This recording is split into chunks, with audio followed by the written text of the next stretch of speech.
Hello everybody and welcome back to my channel. My name is Rox, I'm a Western tropical astrologer, and today we're going to be diving into the astrology of February 2024. Before we dive into the updates into the horoscopes for each of the 12 zodiac signs, let's examine the astrology of February 2024 a little bit more closely at a collective level. So a lot of what's going on in February is connected with the energy of Aquarius. We're going to have Pluto in Aquarius, we're going to have Mercury transiting Aquarius, Mars transiting Aquarius, and Venus transiting Aquarius, and also the Sun, until Pisces season starts, is going to be in Aquarius as well. What is that telling us? So from an energetic perspective, Aquarius is a fixed air sign. Aquarius rules over groups of people, friendship, communities, organizations, tribes. Aquarius has very strong attachments to principles and ideas. I think it was Robert Zoller, please forgive me if I'm misquoting him, that said that Aquarius, as a fixed sign, it hoards knowledge. How interesting, how interesting. And it said about Leo that Leo would like to hoard honors. But let's go back to Aquarius. So the energy of the month is likely to feel very intellectual, very kind of like focused on principles, on progressive ideas, and progressive doesn't necessarily mean good, it just means new. Aquarius is a sign that is concerned with progress. It does look into the future. It does have one foot into the future. It envisages a specific future for groups of people that will benefit the many, not the few. Aquarius as an archetypal kind of energy is objective, scientific, cold, detached, impartial, independent, different, original, rebellious. It does generally go against the grain. It doesn't really have a lot of time for authority, and especially for external authority. It is a sign concerned with equality. It is also a sign that is concerned with the good of the many, and it's concerned with regular folks, with the regular Joes of the world. What are we likely to see this month happening at a collective level? So obviously with Pluto going into Aquarius for the next 2 decades, power to the people, we're likely to see significant shifts in terms of the groups of people that have access to power, a lot of power given to technology. How that is used for better or for worse, that's going to be up to us to figure it out. Power can evidently be misused, so there's always a certain kind of darker side or darker potential to Pluto. It can become obsessed with power, and it kind of like, it gets very intensely attached to it, and then it doesn't take into account the greater good. We are likely to see quite a few bits of, well, we call them bits now. We're likely to see several pieces of news connected with some of the changes that are likely to impact society over the next 2 decades, when in February of 2024, I'm not gonna add to the pressure of that. February is an important month, and maybe some of the themes that, and some of the news and some of the developments that occur in February, maybe initially they don't seem that significant or they don't seem that impactful, but they can have really intense, powerful, transformative, long-term effects. Especially, when are we likely to see this? Around the 5th of February, maybe the day before and the day after, when Mercury comes together with Pluto. The Mercury-Pluto conjunction tells us of kind of like intense, penetrating, insightful, kind of like mental activity. It is a very good time for investigation. It's a very good time for research. It's a very good time to solve a mystery. It is a very good time to play detective, and hidden information is probably going to come to the surface, especially about certain communities and certain groups of people. We are going to experience Mars conjuncting Pluto in Aquarius. I'm actually a little bit, I don't want to say afraid, but I'm not necessarily looking forward to this day, the 14th of February. And it's probably going to be an energy that is felt also the day before and the day after. So Mars-Pluto. Mars-Pluto, when they come together, they fight to the death. They fight so obsessively and so intensely, and it's actually sometimes like a fight for survival. Kind of like pulling from the depths of our souls, this sort of like superhuman power and strength to overcome trauma, to overcome tragedy, to overcome maybe someone else attacking us. Mars-Pluto can be explosive fights. It can be nuclear fights. And I'm not necessarily using nuclear in the literal sense. I am using it in the metaphorical sense, but Pluto is associated with nuclear power, just as an FYI. There can be behind the scenes fights and kind of like intense, very important, very significant power struggles that are happening in private, and someone is obsessed with kind of like getting the power, and a specific group of people and a specific community of people. We might see this on the political scene especially. Maybe has been acting in sort of like a stealth mode from behind the scenes and grabs power around the 14th of February. I would generally recommend around the 14th of February, also the day before and the day after, for us regular people, the regular Joes of the world. I would just recommend maybe staying away from potentially dangerous situations, from kind of like maybe potentially dangerous circumstances, especially those that involve groups of people, because it can get ugly.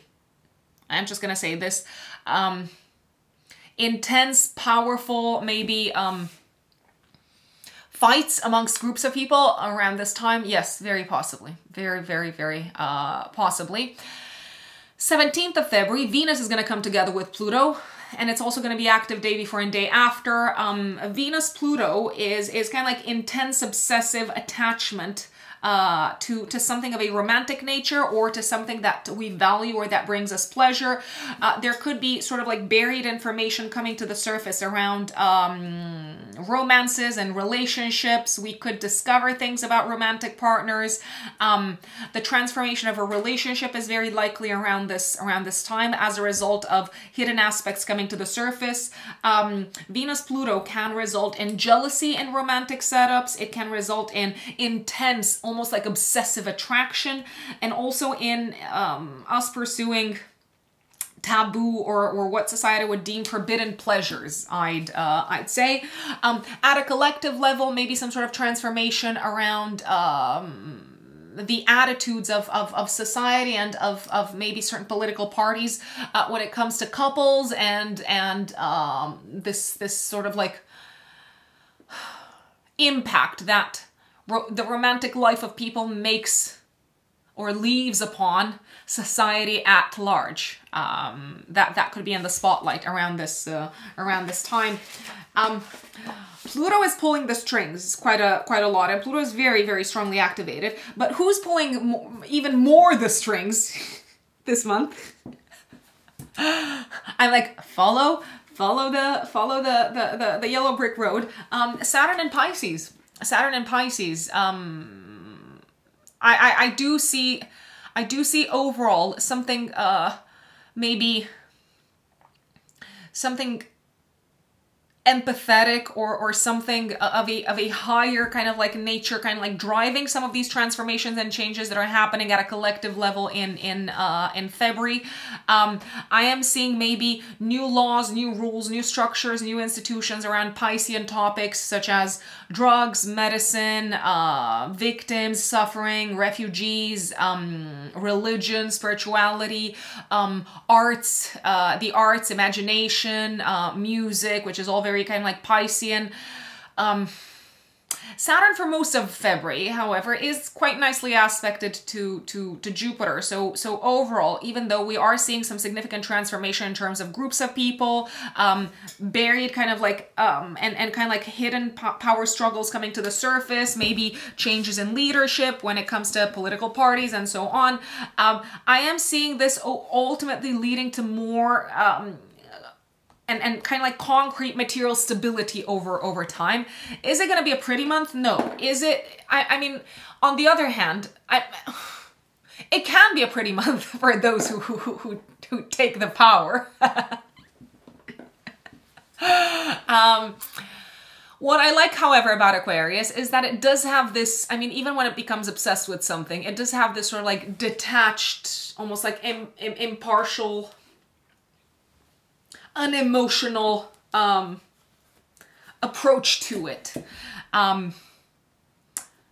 So we'll see. Quite a few technological breakthroughs and scientific breakthroughs we can expect to hear news of this month, especially around the 5th of February, 14th, 16th, maybe also around the 9th. That's what I'm seeing. I like the 7th of February. It's a really nice day when Venus trines Uranus, a great day for romance, a great day for kind of like a surprise to make to put into practice when it comes to sweeping a romantic partner off their feet. Some really kind of like unexpected alliances on this day, and some significant success on the professional front for quite a few people. A new moon in Aquarius on the 9th of February. Saturn is going to sextile Jupiter, which I like. That I feel like that really saves the day. So new beginnings connected with the Aquarian aspect of our chart, maybe something that involves friendship, new friends, new communities, new organizations.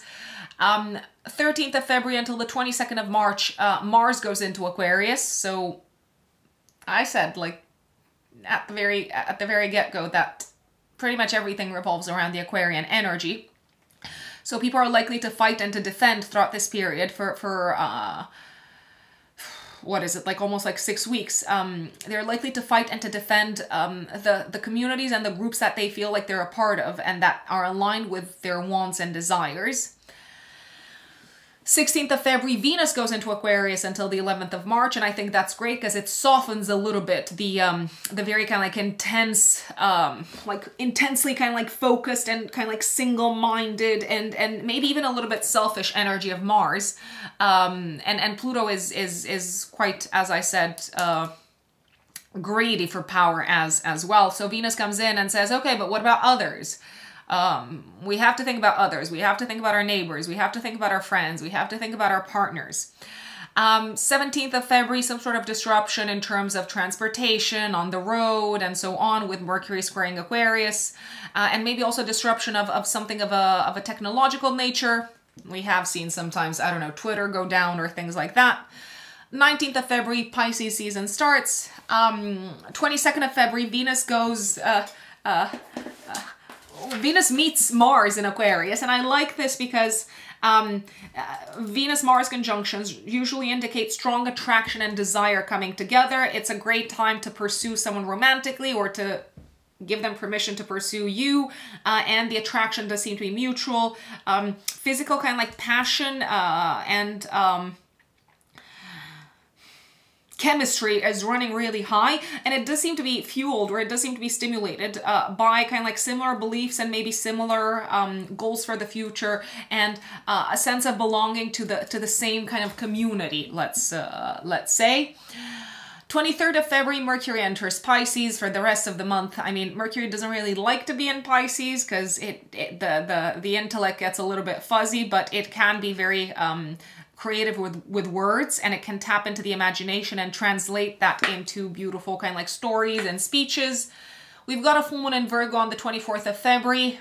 Saturn comes into the mix, so it's telling us that we need to do a little bit of a cleanup and remove something out of our lives, even if we're attached to it emotionally. And maybe we also need to forgive someone. And 25th of February, Venus squares Jupiter, a sense of kind of like buoyancy and overdoing it with a celebration with a group of people.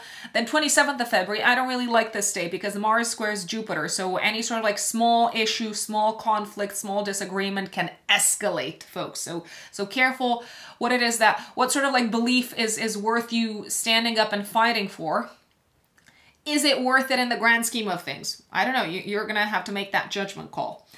And before we go into the update for each of the 12 zodiac signs, I do want to share a couple of things.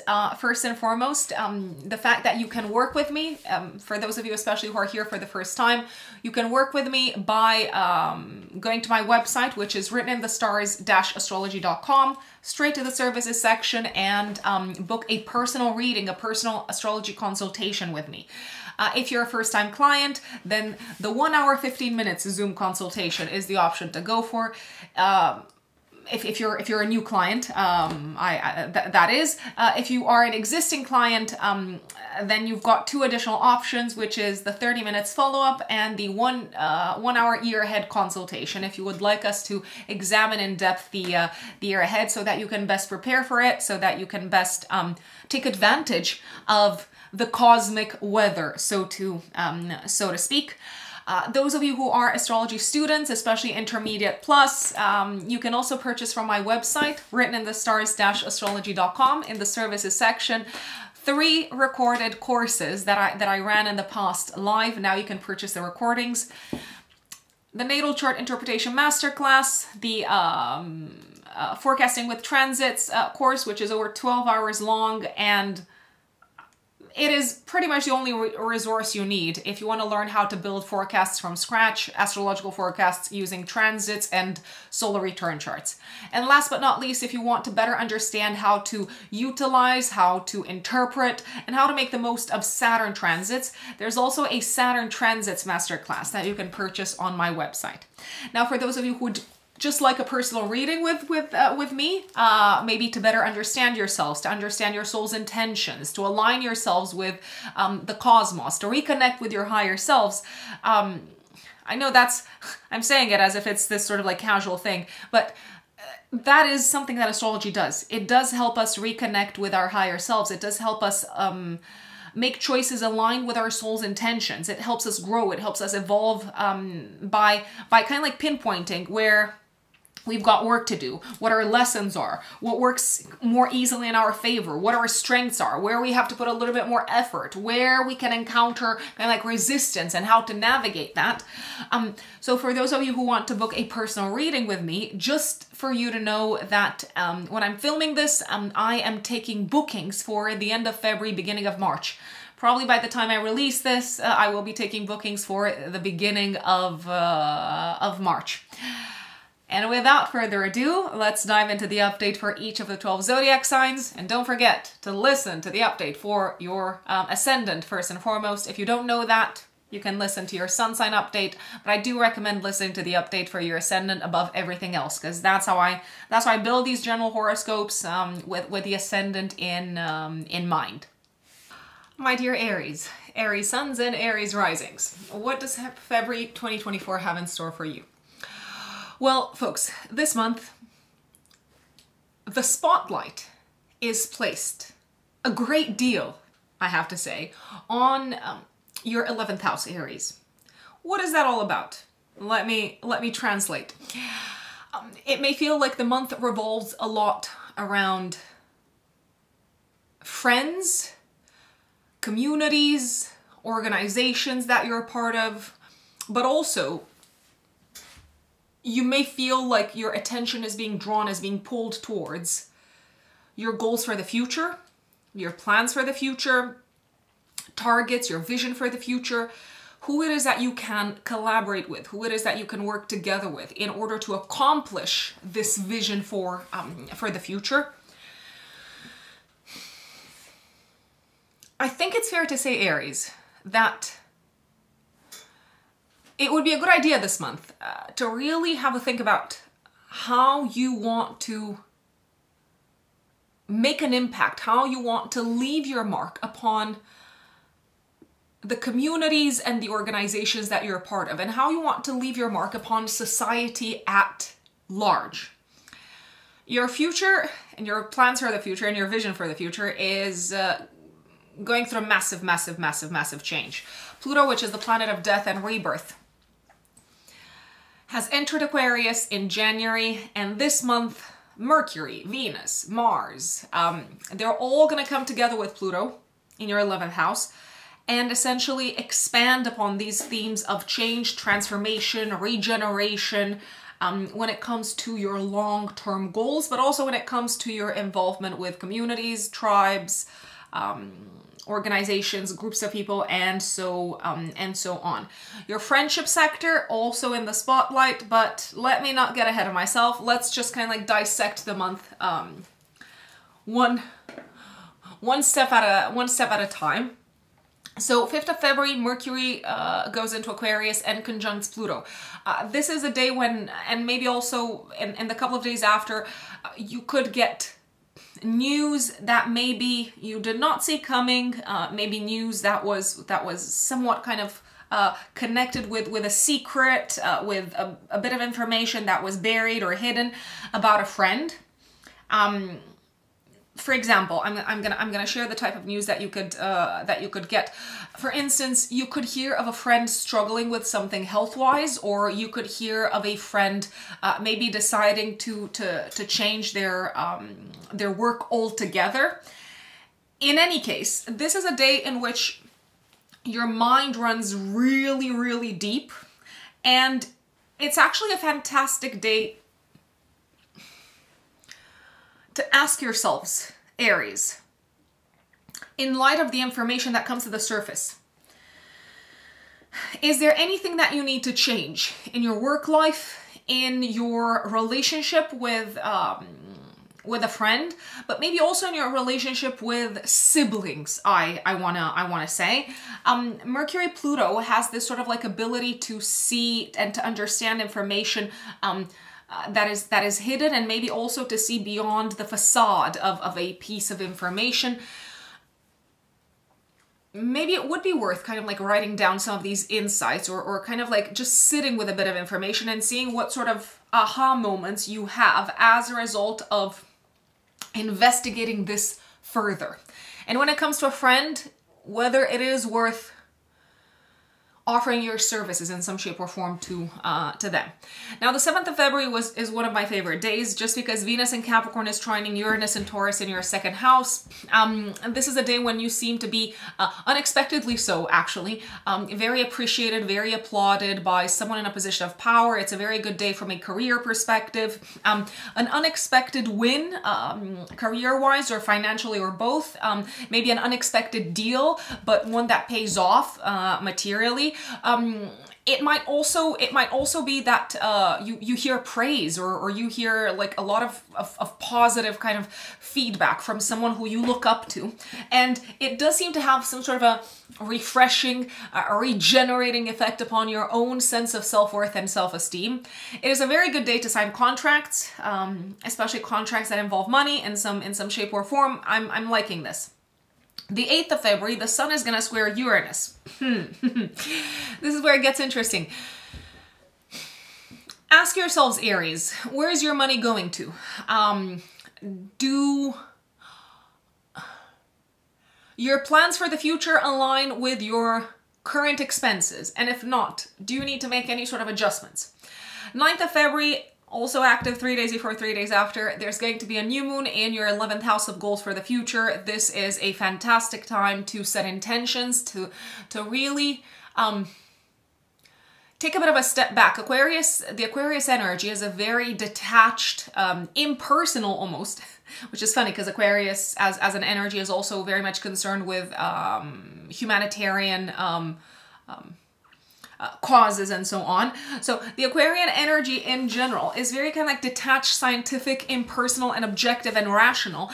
And this new moon says, okay, it's time to take almost like a clinical, scientific view of what you want your future to look like, to set intentions for the future, to set maybe new goals and new targets for the future, maybe to also ask yourselves, Aries, what sort of people do you need to hang out with in order to make those plans for the future a reality? Do you need to join a club? Do you need to join an organization? Do you need to network more?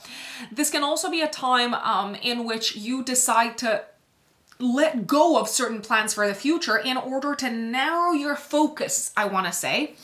You could also start working on your future in a behind the scenes type of manner.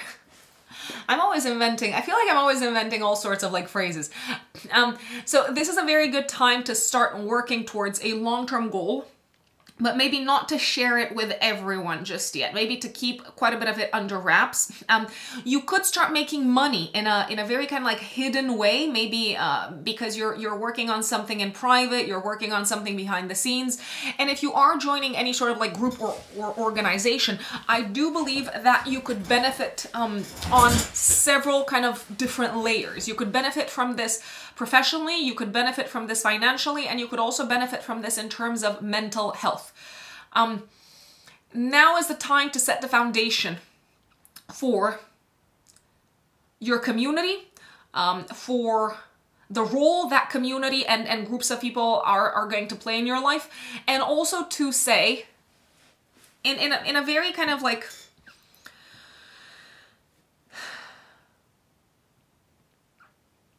well, I was about to call it in a very kind of like scientific manner, in a very detached, rational manner, to say there are some communities, there are some people, there are even some friends that are no longer aligned with where I'm headed in terms of the future. So it is okay to maybe reset those relationships or just kind of direct your attention elsewhere.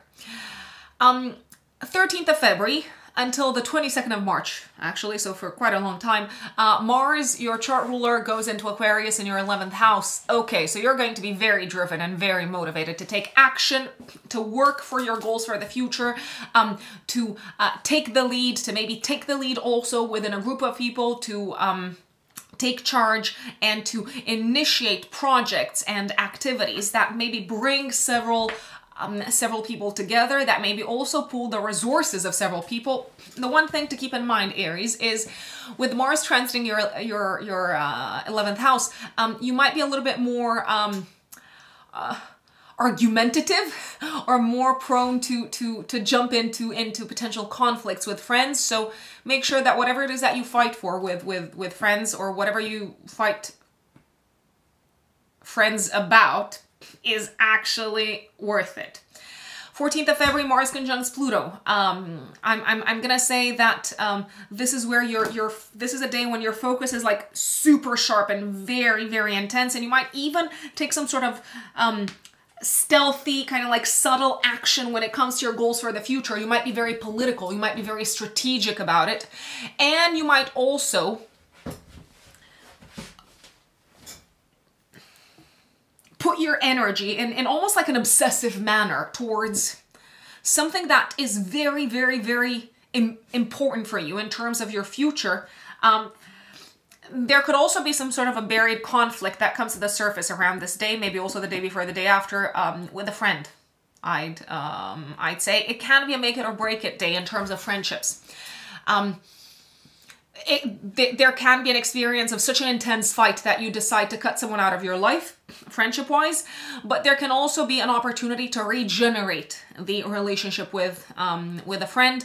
On the day, Saturn is going to sextile Jupiter, and the moon is going to sextile the sun. So I like these aspects on the day because it kind of like saves the day a bit. Basically, if you want to save a relationship with someone, or if you want to initiate a relationship with someone who's going to be significant for your future, this is a day to do it. I'm just gonna put it out there. But do be careful of like of not offending anyone, and do be mindful of power dynamics. 16th of February until the 11th of March, we are going to have Venus transiting your 11th house. Venus is the ruler of your 2nd house of income and of your 7th house of relationships, Aries. So you might be spending quite a bit of your money on social activities, social events, and activities connected with your plans for the future. But also you might feel very kind of like drawn to bringing maybe a partner out into the world, and to doing things together with a partner that involve groups of people, maybe attending community events with a partner, maybe going to conferences together with a partner. You can also work on relationships with friends throughout this period, very strategic relationships, and maybe also work on relationships and forge relationships quite in this sort of like very kind of like pleasant, friendly, diplomatic manner with people who you can benefit from materially in the future. 17th of February, Mercury squares Uranus, maybe an unexpected expense, and Venus is going to conjunct Pluto. You might learn some sort of like information about a partner or about someone who you're kind of involved with in business as a partner, as a collaborator. And I don't know what you're going to do about this, this information. Just because it does seem to kind of like give birth to like very intense emotional responses. There's a very kind of like strong response. You might feel potentially a little bit betrayed because you did not know of this. Before jumping to conclusions, I would, if you ask me, Aries, I would kind of like slow down and have a conversation, even if you're not going to see eye to eye on this very day. I think it's important to open up a dialogue, because there could be information that you are not privy to yet and maybe justifies some of the things that this person kept hidden from you. 19th of February, Pisces season starts. The sun goes into your 12th house, so you might feel much more drawn to kind of like to relax and to spend time maybe enjoying kind of like chilled activities, laid back activities, maybe listening to music, maybe just kind of like watching movies and just kind of like getting away from the world a little bit. 22nd of February, Venus conjuncts Mars in the 11th house. It feels like on this day, and maybe also the day before, the day after, you can kick off a very important, a very significant relationship that is going to be incredibly impactful in terms of your plans for the future. So this could be actually a very good day to ask yourselves, Aries, who do I need to bring to my side? Who has the talents and the resources to support me, and who appreciates what I bring to the table? Venus Mars is actually a really nice combination for romance.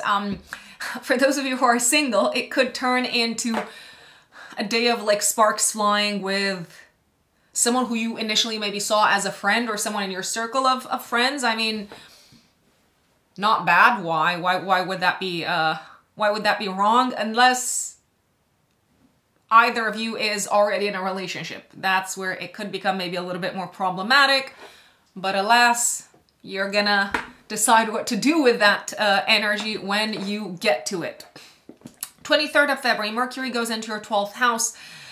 For the rest of February, my lovely Aries, it might feel like maybe your mind isn't as kind of like sharp as it was before, and maybe you just kind of like need to let it rest a little bit, to let it kind of like float, and to dive into the realm of imagination and to be inspired by movies, by photography, imagery, and so on. 24th of February, we've got a full moon activating your axis of work and service. Let's see what's going on here. So the full moon is in a harmonious aspect to Jupiter in your second house of income, but the moon is in opposition to the sun conjunct Saturn in Pisces. What am I saying here? Some of you could let go of a job, maybe because there's a better job on the horizon that's going to pay you more. Some of you could finalize very successfully a work-related project, but at the same time, there might be this sort of like nagging feeling that you could have done it better. And it's probably something that you maybe are beating yourselves up about in private. I would not let that, so I would not let the knowledge that you've got of the fact that maybe you could have done better, you could have done a better job, dim the success of having wrapped this up. This can be a time when you need to invest some money, when you need to invest some resources into your health, because it does feel like you could be dealing with something that has been plaguing you for a while. It's not a new thing. It's maybe something that you knew of. Maybe, I don't know, getting your wisdom teeth removed or something like that. If you decide to go ahead with it, it's probably going to work out pretty well. But I would not. If you know that you need to solve something health-wise, I would not postpone it any longer. Just putting it out there. 25th of February, a day of enjoyment and celebration with friends, which could lead to potentially overspending. 27th of February, and maybe also the day before and the day after, careful not to get into a fight with a friend or with a group of people, maybe even online, over differences in beliefs. People are very inclined to fight for their beliefs on this day, but is that going to lead anywhere, or is that going to be wasted energy? I don't know. I don't know. You tell me. And 28th of February, it really feels like you become very aware of what needs to be released and what needs to change in your lives, my dear Aries, so that you can benefit at an emotional level and also from a mental health perspective. You might become aware of something that's been blocking you and something that's been causing frustration and blockage, maybe in such a way that you didn't even realize maybe it was happening in a very kind of like hidden, covert, behind the scenes way. So be aware of that. And that is February for Aries. My lovely Taurians, Taurus suns and Taurus risings. February, oh God, what a month you've got ahead of you, Taurians. I'm gonna sing you a little song because you might need it. You might need it this month, Taurians, especially career-wise. There are some big changes happening on the career front. You might have gotten a glimpse of these in January, especially the last maybe 10 days of January, from the 21st of January onwards. Changes are coming. They're probably going to impact your career sector for the next 2 decades. They could be connected with your company, but also the industry that you're in. Something is going to go through a radical transformation, an extreme, almost like nuclear transformation, I want to call it. And there's no going back. I would make peace with the fact that maybe your old career path as you know it is entering a stage of renewal and regeneration, but I would really not try to stick to the way things have worked up until this point, regardless of whether that means at a company level or at an industry level or at both. There's only going to be more change coming up. And the sooner you kind of like make peace with the fact that your industry is no longer going to look the same, your career is no longer going to look the same, the sooner you can pivot, the sooner you can achieve stability once again, and the sooner you can kind of like adjust your course and maybe take steps and take action that is going to benefit you in the long term. So 5th of February, Mercury conjuncts Pluto in your house of career, some sort of nuclear, intense piece of news reaching you, Taurians. Maybe someone is leaving at the top of your company. Maybe you hear news of like new software, new, I don't know, machinery, new...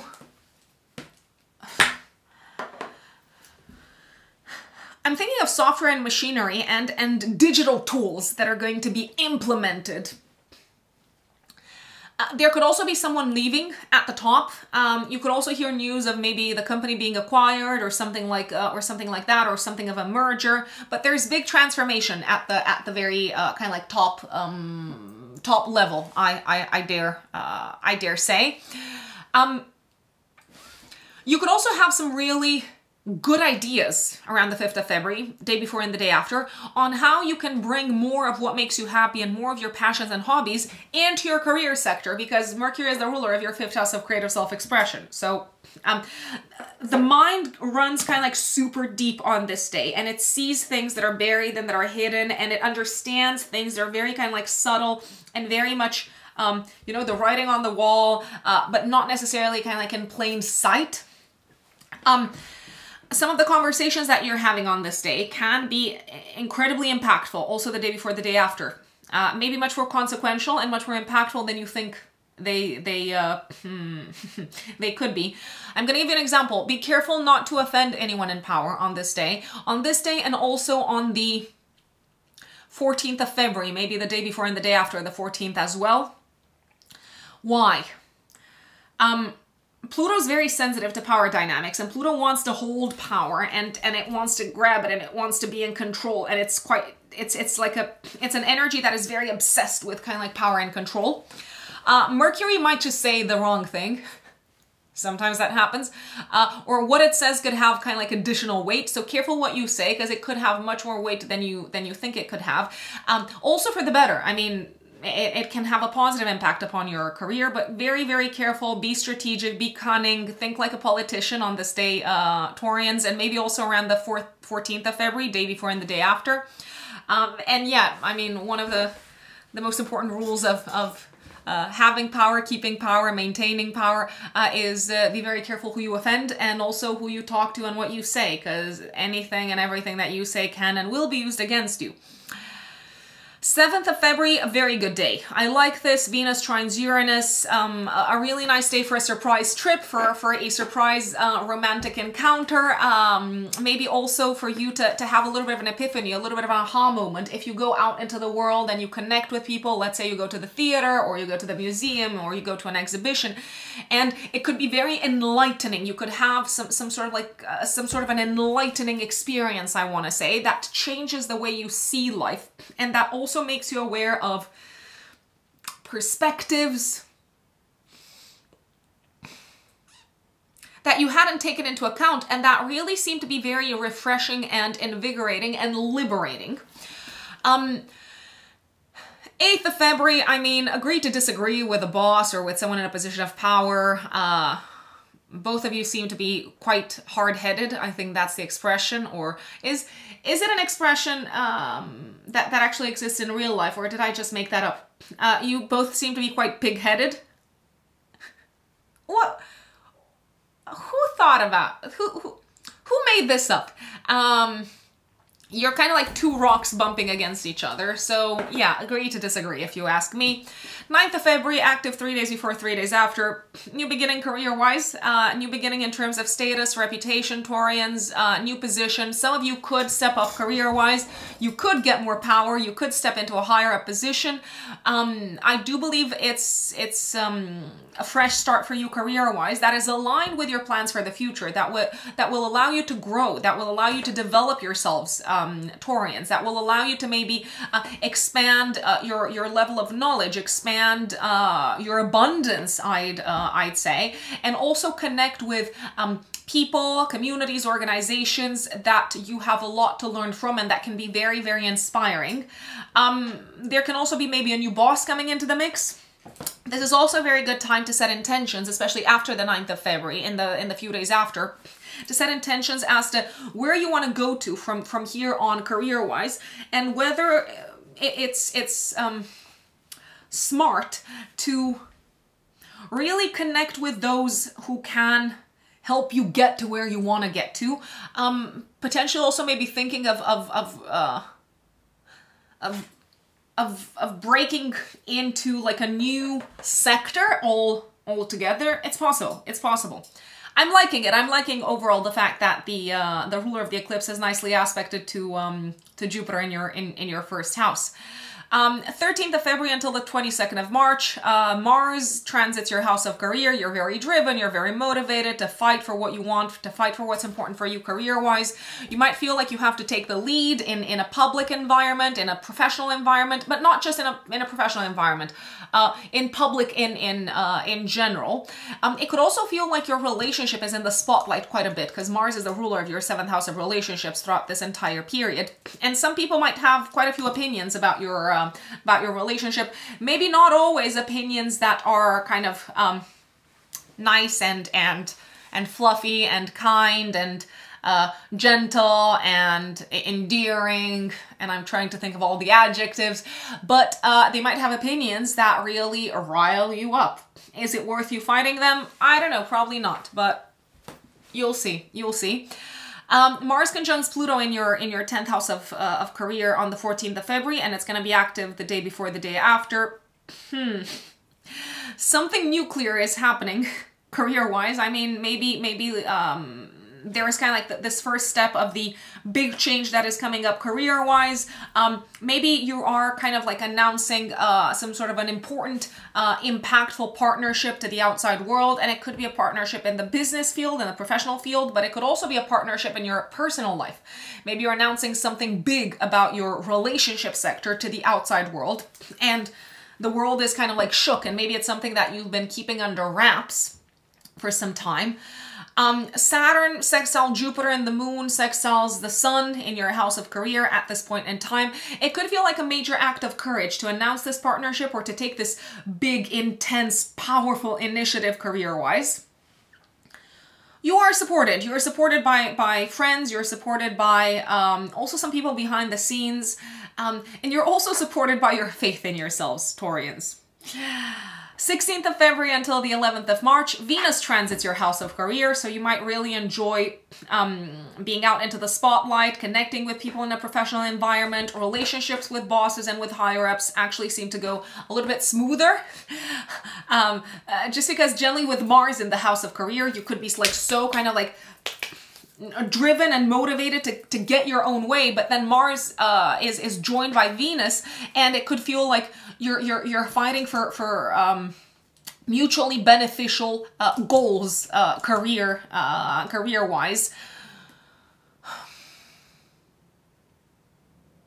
I'm gonna say this: with Venus in your house of career from the 16th of February until the 11th of March, you might be asked to step into the public eye, and it could feel like any sort of connections that you make with others, any sort of like relationships that are important to your career are being scrutinized very, very, very closely and carefully.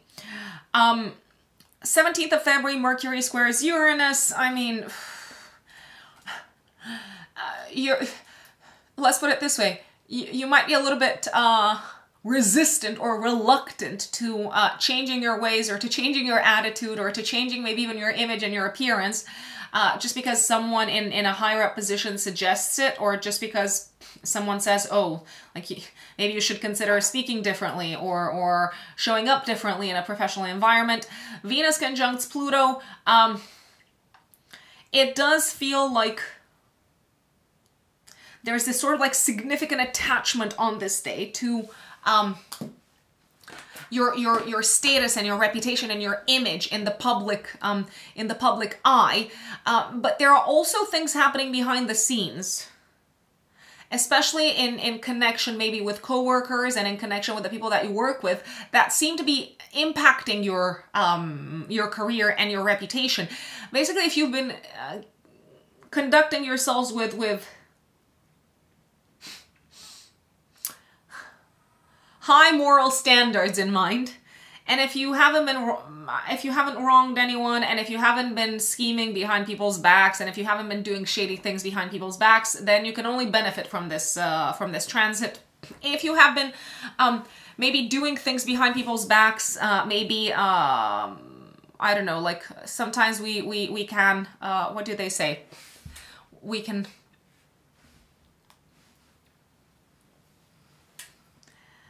get people to fight or push people's buttons and kind of like have them at each other's throats for strategic purposes, my dear Taurians. So if you've been doing a little bit of that, and I do know some folks might say, Rux, how could that happen? For instance, if you've been gossiping, it might come to the surface. It might come to the surface that you've maybe said some things, and maybe you've been kind of like scheming and playing and pulling the strings behind people's backs, and it could have a negative impact upon your reputation. However, if you've been helping people and sticking to the moral kind of like high ground, then you can only benefit from this transit. Also, there could be some kind of like hidden information coming to the surface about a coworker around this time, something that you didn't necessarily see coming.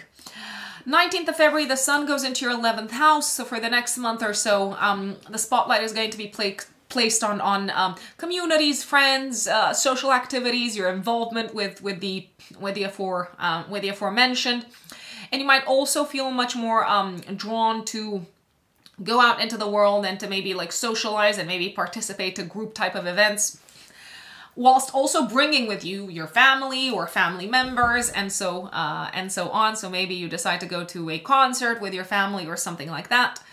22nd of February, Venus conjuncts Mars in your house of career. This could be the beginning of a very fruitful collaboration professionally that is going to power you forward. You could sign an important partnership professionally. It could also feel like a partnership is moving really fast and you're kind of like in a rush to share the news with the outside world and to maybe share the news about your change in status partnership wise. And it doesn't have to be necessarily romantic partnership. It could also be professional partnership. There are sparks flying. Like Venus Mars is like this combination of the two lovers in astrology. There's sparks flying. There's definitely chemistry with someone romantically also around this time, and it could be really good chemistry with someone that you work with. That doesn't mean that you need to act upon it romantically. It might just feel like, yes, like they get you, you get them, and you're kind of like helping each other grow professionally. Mercury enters Pisces on the 23rd of February in the 11th house. So for the rest of the month, it might feel like quite a bit of your money is going on quite a bit of your money and resources are going towards activities or developments connected with friends, social events, but maybe also your plans for the future. And 24th of February, active 3 days before, 3 days after, we've got a full moon activating your 5th house, 11th house axis. I am going to say this. Some of you could hear news of pregnancy. If there is any news of pregnancy, you might be very excited on the one hand, and on the other hand, you could be a little bit stressed maybe because you have to, I don't know, disappoint your boss at work and say, listen, I'm going on maternity leave. You could share news, you could share significant news about your children with the outside world. You could also be finalizing some sort of a creative project in collaboration with a group of people. I do believe it has turned out well, even though maybe the group of people who you've worked with, you might not want to work with them in the future. And maybe the collaboration is coming to an end, not because the relationship wasn't good between parties involved, but maybe, for example, maybe there's no more resources that these people can bring to the table. You might also really evaluate or reevaluate super closely your involvement within a community and within an organization, and whether that is aligned with what makes you happy, what you value, and also the direction in which you want to grow moving forward. And if you sit down and realize, no, actually that's not the case, then sometimes we have to say goodbye to things and to people so that we can follow our own path of growth and evolution. 25th of February, Venus squares Jupiter. I mean, this can be a day of socializing and of having fun and of enjoyment, maybe with colleagues from work, maybe in a professional environment.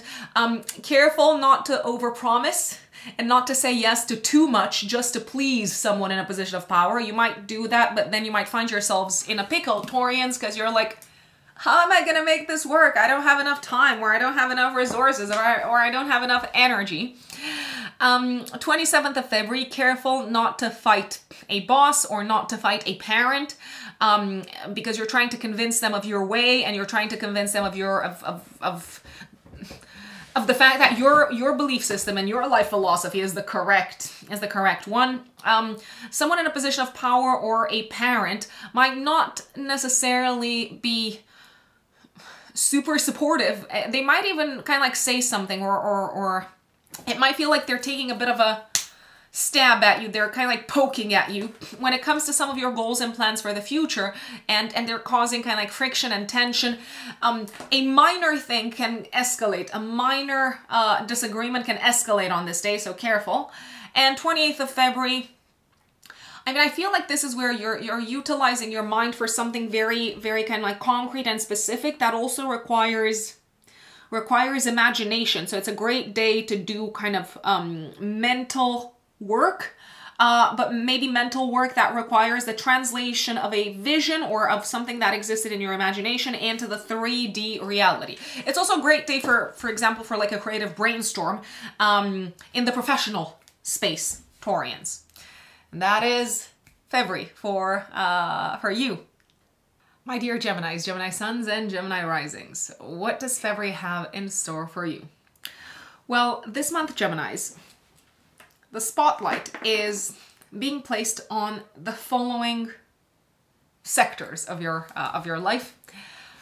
Traveling, any sort of involvement that you've got with foreign lands and foreign countries. So if you're doing business with I don't know, a different country, if you have relatives abroad, that would kind of like fall under this remit. The spotlight is also being placed on your education, especially higher education, on your belief system, on your life philosophy, on what is morally right or wrong, and also on mentors, guides, teachers, coaches, let's call them, in-laws. Yes, I would also pay attention to what's happening in the life of in-laws. And last but not least, if you do have any sort of involvement with the legal system, with courts of law, if there's anything kind of like happening in that sector of your lives, Geminis, this month you're getting news. 5th of February. Mercury enters Aquarius in your 9th house and conjuncts Pluto. This could be a time, maybe also the few days after, the couple of days after the 5th, in which you realize how your existing life philosophy and how your existing belief system is no longer serving you, my dear Geminis. And you might actually experience almost like a process of transformation, of a rebirth in terms of your worldview and your belief system. This is a very, very good day to do intense mental, intellectual work, and intellectual work that requires investigation, that requires research. You might be almost very obsessed on this day, and maybe also the couple of days after, with an idea, and maybe also with a certain worldview, a certain life philosophy, and you could feel like going really, really, really deep in understanding this. Some of you could become obsessed with astrology around this time. I don't know. I'm putting it out there. There could also be some hidden bits and pieces of information that come to the surface when it comes to family members and in-laws. I mean, those would be family members as well. 7th of February, Venus trines Uranus. Maybe some unexpected gift that you're getting or some sort of unexpected return on investment. So this could be a day of good news financially. You also seem to be relieved of some of your duties and responsibilities, maybe from a financial perspective. Maybe it feels like you have less money to pay to cover off a debt. Maybe interest rates are going down. Maybe someone offers to cover some of that debt or like part of that debt for you. Venus is, for you, my lovely Geminis, also the ruler of your 5th house. So maybe you realize that you're going to have less expenses connected with children. In any case, the key word here is financial relief, but there can also be some good news connected with investments and maybe also with a partner's finances if you are in a relationship. 8th of February, especially if you're making plans to travel, if you are physically traveling or if you are making plans to travel, I would maybe add in some buffer time. I would get insurance. I would also prepare maybe for some sort of like unexpected event. For example, if you're driving to the airport, I would add a little bit of like extra time just in case maybe there's, I don't know, works on the road or there's been an incident on the road. 9th of February, new moon in your 9th house, active 3 days before, 3 days after, Geminis. New beginning for you, new chapter, new beginning. It's a great time to set intentions and to kick off something new when it comes to your academic path. So if you've ever wanted to sign up for that master's, to sign up for that PhD, now's the time to do it, especially if it serves you. I would really recommend looking at your academic path and how that is tied in with your career. Because my recommendation would be to make a choice and to kind of like embark upon a journey that is in some shape or form connected with you growing and developing and stepping up career-wise. This could also be a time when you initiate some sort of a new relationship, maybe with a community that is based abroad, for professional purposes. So in some shape or form, we kind of like bring the aspect of career back into the mix.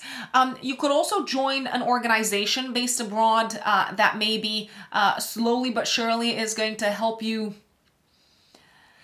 maybe build your business or something along those lines. If you've ever thought about, I don't know, taking a mentor, taking up maybe like a coach or someone of that nature, this could be a time to do so. Essentially, this feels like a fresh start in terms of your belief system and your life philosophy and your worldview when it comes especially to your career path. And it does feel like there could be someone coming into your life that almost enlightens you. And I know that that sounds very cheesy and woo-woo, but they might have a very kind of impactful in a positive way effect upon how maybe your beliefs and your perspective and your philosophy needs to be transformed so that you can take your career to the next level.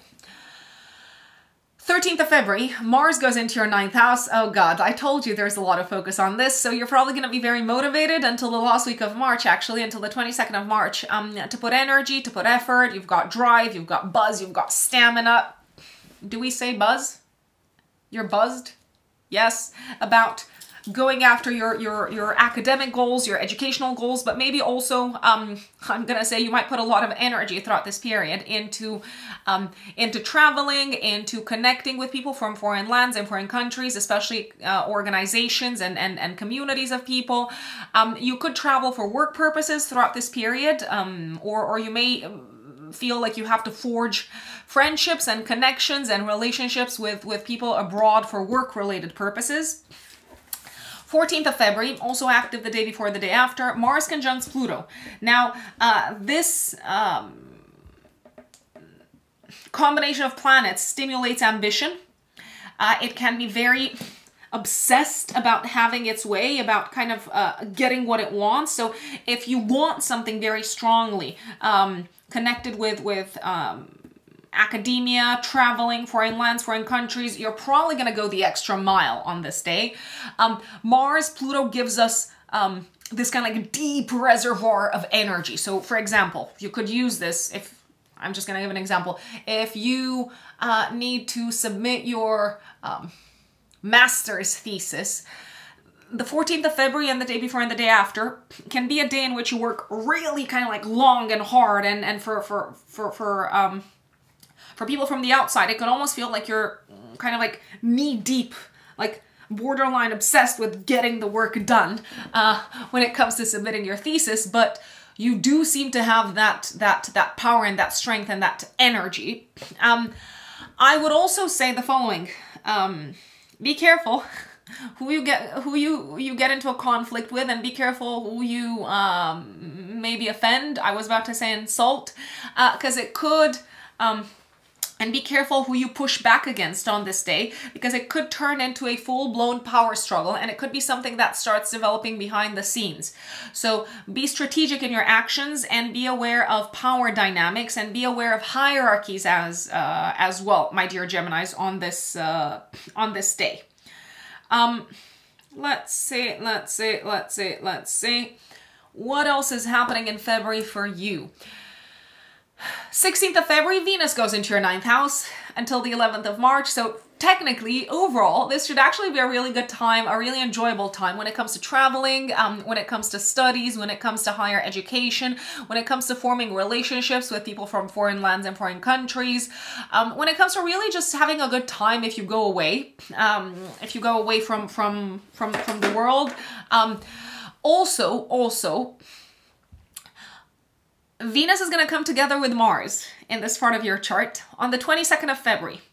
You might feel on this day, and maybe also the days, the kind of like the couple of days before and the couple of days after, you might feel very driven and very motivated to pursue something of a romantic nature. Maybe that is connected with foreign lands and foreign countries. Maybe pursue someone who is, I don't know, like based abroad, someone who you have a crush on. If you're out into the world, if you are, I don't know, at the theater, at the museum, at a concert, if you're traveling, you might feel like sparks are flying with someone from a romantic perspective, and you could feel very motivated also to pursue that, and they could pursue you. So it's kind of like a reciprocal thing. This is a very good day to enjoy passionate connections with lovers, but the glue, the connection might actually be intellectual. So maybe someone stimulates your mind and you're like, this is amazing and I want more of this. This could also be a day when you maybe plan an impromptu trip, an impromptu travel with a romantic partner.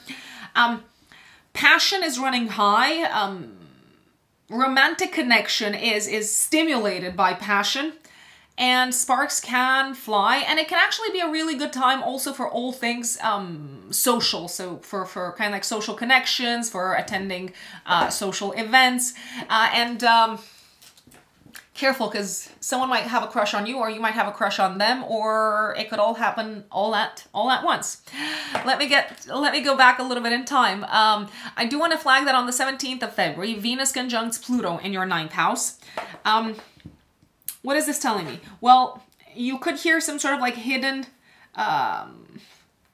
piece of information. You could discover something that was buried and hidden about a romantic partner, but maybe also discover something that you're super, super, super passionate about. Borderline maybe, I hate to use the word obsessed, but I don't know. You give me a different word, folks. You give me a synonym. You could become almost kind of like obsessed at an intellectual level with something that is like a hobby or a passion.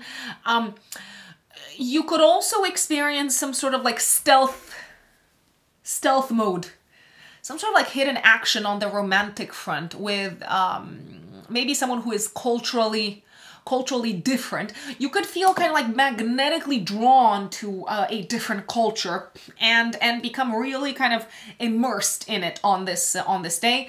However, the 17th of February, not a great day for traveling.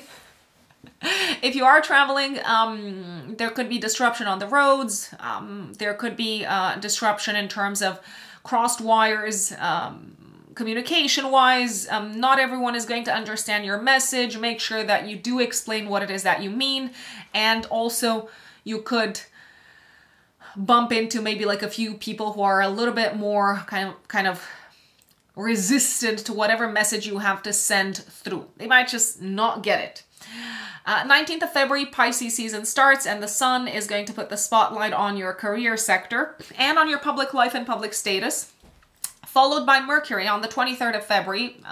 Mercury goes into Pisces as well, so you're going to be very invested in your career and your professional life, and it might also give you for the rest of February, Gemini, the opportunity to speak in public. It can very much be linked with your kind of like professional preoccupations, this sort of like speaking in public, but you could also just kind of like find yourselves speaking in public and everyone's listening and everyone's kind of like paying a lot of attention to what you have to say. 24th of February, we've got a full moon in Virgo activating the 4th house, 10th house axis.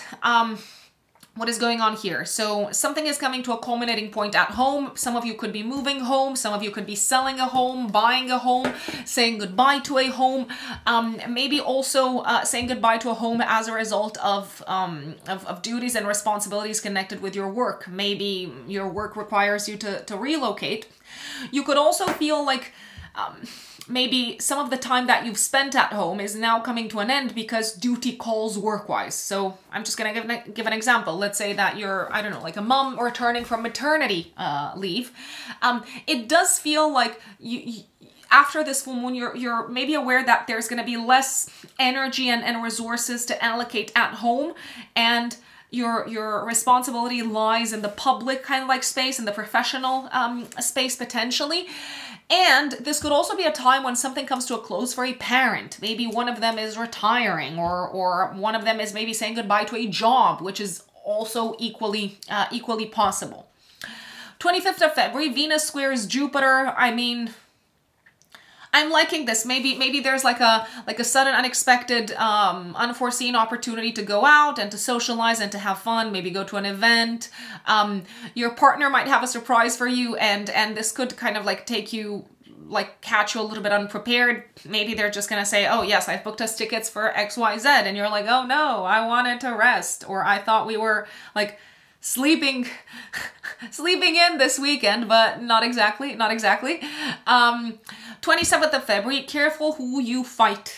Careful who you get into an argument with over moral, philosophical, political, legal matters. You might want to defend your beliefs. You might want to fight for what you believe in. You might bring very kind of like solid arguments, but it might actually deteriorate a relationship. Do you want that? Do you not want that? If you don't want that, then, I mean, agree to disagree. I feel like I've said this today many times already. And I'm just filming Gemini, so we've got many more zodiac signs to go. But yeah, that could actually be a better decision. 28th of February, the Sun conjuncts Mercury and Saturn in your 10th house. You seem to be very kind of like aware. There's a spotlight being placed on what it is that you need to learn, the direction in which you need to work really hard if you want to fulfill your duties career-wise. And that is Gemini's. Now, my lovely Cancerians, Cancer Suns and Cancer Risings. Cancerians, February is an interesting month. I mean, they say that only a few things in life are certain.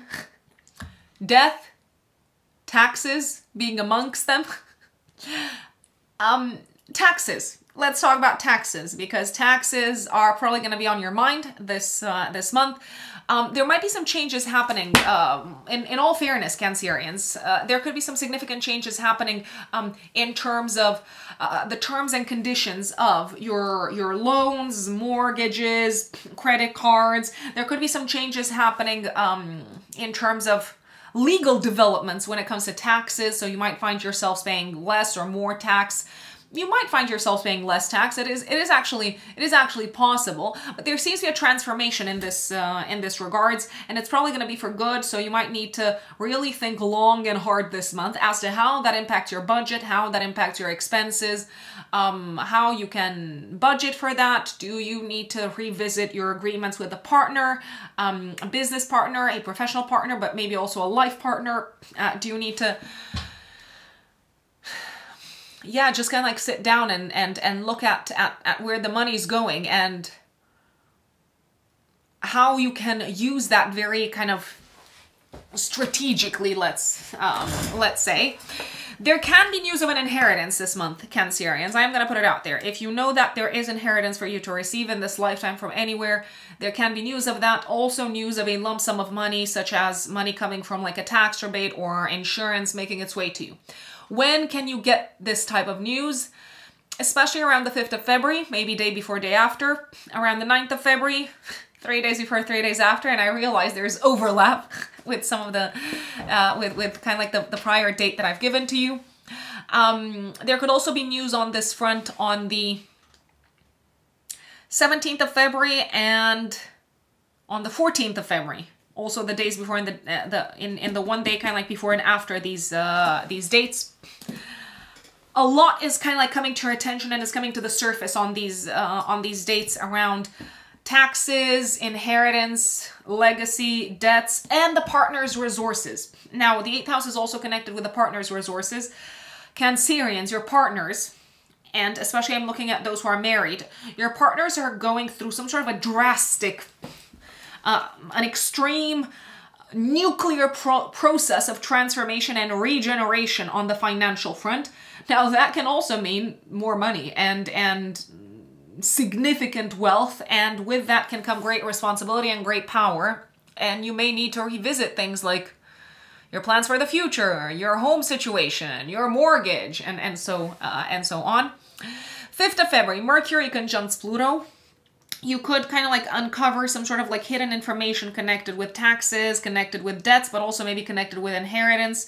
You might talk about all of these aspects with a partner. You might also think quite obsessively and compulsively about something that you're afraid of, such as death, for instance, or taxes. If someone can count how many times I've said taxes in the forecast for Cancerians, I think that would be a nice kind of like trivia comment. Let us know in the comments below. Your mind can be borderline obsessed with an idea on this day. And it could be an idea that scares you, but similarly, it could be an idea that you feel compelled to sink your teeth into and to investigate. You do seem to speak with tremendous force, and you do seem to be particularly persuasive in terms of your speech on this day. But careful not to kind of like rub people the wrong way, and not to like step into some sort of a long-term kind of like grueling mental power struggle. 7th of February is a great day. Venus trines Uranus. You're celebrating with a partner something. You're celebrating with friends, an unexpected encounter with friends, and maybe you're bringing your partner along. Your partner could have like a surprise for you and take you out for some sort of a social event. There's this energy of like excitement and exhilaration and almost like freedom and new, like fresh energy within the relationship sector, Cancerians. If you're in a relationship, then it can be very refreshing to experience this sort of like fresh vibe. If you're not in a relationship, you could very suddenly and unexpectedly meet someone through your friends or when you're out into the world, and it could, like, things could unfold quite quickly and you could find yourselves in a relationship with this person. 8th of February, I mean, I am just gonna say this. You might feel like it's smarter to keep some of your views and maybe some of your values and preoccupations to yourselves, rather than sharing them with a friend or with a group of people, because they are probably just not gonna get it, and it's just gonna lead to friction. 9th of February, new beginning in your 8th house. It can be a new beginning, Cancerians, for your partner in terms of money and finances. Maybe there's new money coming in. Maybe they're receiving a raise. Maybe they're receiving an inheritance. Maybe you're receiving an inheritance. It can also be a new beginning in terms of investments. It is a good time to make a plan and to be very objective and rational and detached and kind of like clinical in your thinking when it comes to investments for the future. It does look like you can like set yourselves up quite nicely for success when it comes to future investments, but I would think cautiously, and I would also maybe think about well, listening or at least considering some of the wisdom of those who maybe have been involved in whatever it is that you want to invest in before you, and learn from their mistakes and learn from their losses. This can also be the beginning of a very fruitful partnership, financial partnership with a community, with a group of people, and maybe it involves traveling, or maybe it involves some sort of connection with foreign lands and foreign countries. Mars goes into your 8th house 13th of February until the 22nd of March. You might be very motivated and driven to pursue intimacy, Cancerians. Or you could feel very kind of like driven to fight on behalf of others, and to fight for other people's money throughout this period, and to fight for other people to kind of like to win some sort of like material, financial battle, and you are relentless, especially around the 14th of February, maybe also day before, day after. Your kind of like determination and your energy to win this for other people is, yeah, like second to none. Careful when it comes to power struggles around the 14th of February, also day before, day after, because you don't want to make very powerful enemies. It does look like you might have some powerful enemies, or there's like a very powerful entity that you're fighting against, and sometimes you win. And I do believe it's the case in this situation. You win by being gentle and by being empathetic and by giving the impression of weakness, rather than by kind of like showing strength and kind of comparing who is the sturdiest in this fight. Do be cunning. You do seem to win by being cunning around this time. You might also win some sort of a battle around this time of a legal nature. And as a result, it's kind of like opening up a whole new world for you. Maybe a whole new world because you've got more money to take into account when it comes to your plans for the future. This could also be the beginning of someone kind of like infusing capital into something that's very important for you from a career and a work perspective. But yeah, be really careful when it comes to power struggles. There's this sort of like intense go-getter quality about Mars coming together with Pluto, but it can also be very violent and disruptive at the same time. And I'm just gonna be that person who says, if you can, stay away on this day, also the day before, the day after, please stay away from dangerous kind of like situations, dangerous neighborhoods, people, or kind of like circumstances that you would consider to be dangerous, because Mars-Pluto is also representative sometimes of it can be representative of assault. I'm just gonna say it. It doesn't mean that it's gonna happen to you. It doesn't mean that it's gonna happen to anyone else, but it would be smart to err on the side of caution around the 14th of February.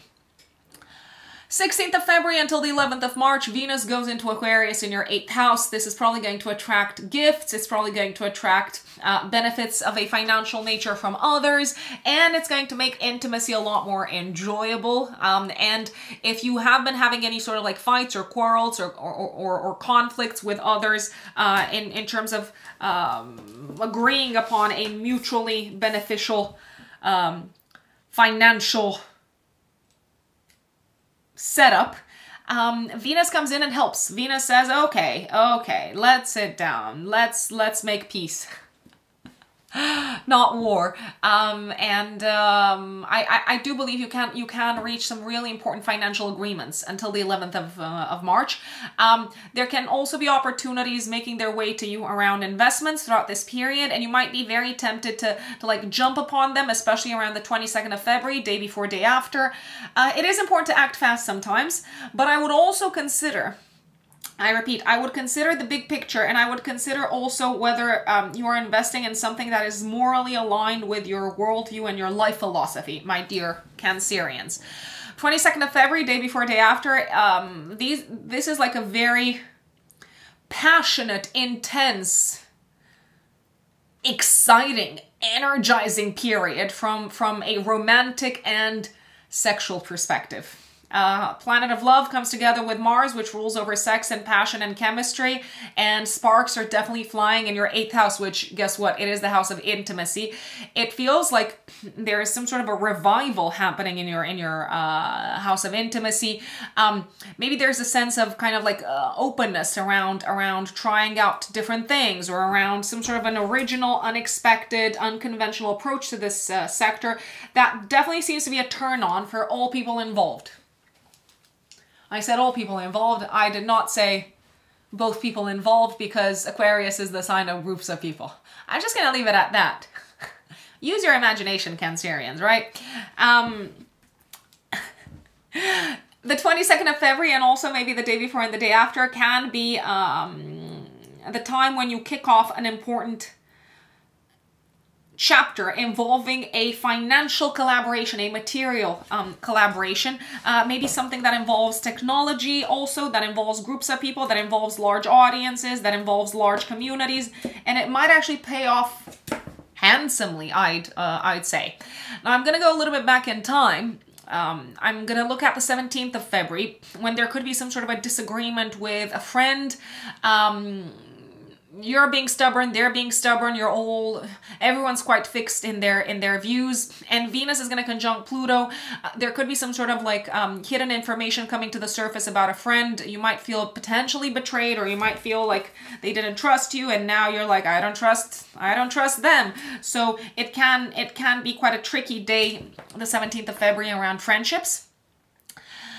19th of February, Pisces season starts, and the sun is going to illuminate your 9th house. The sun is the ruler of your house of income. I feel like you're going to be directing quite a bit of your income and your resources and your time and energy on 9th house matters for the next month, which is traveling, maybe purchasing tickets, making plans to travel, maybe even like physically traveling throughout this period,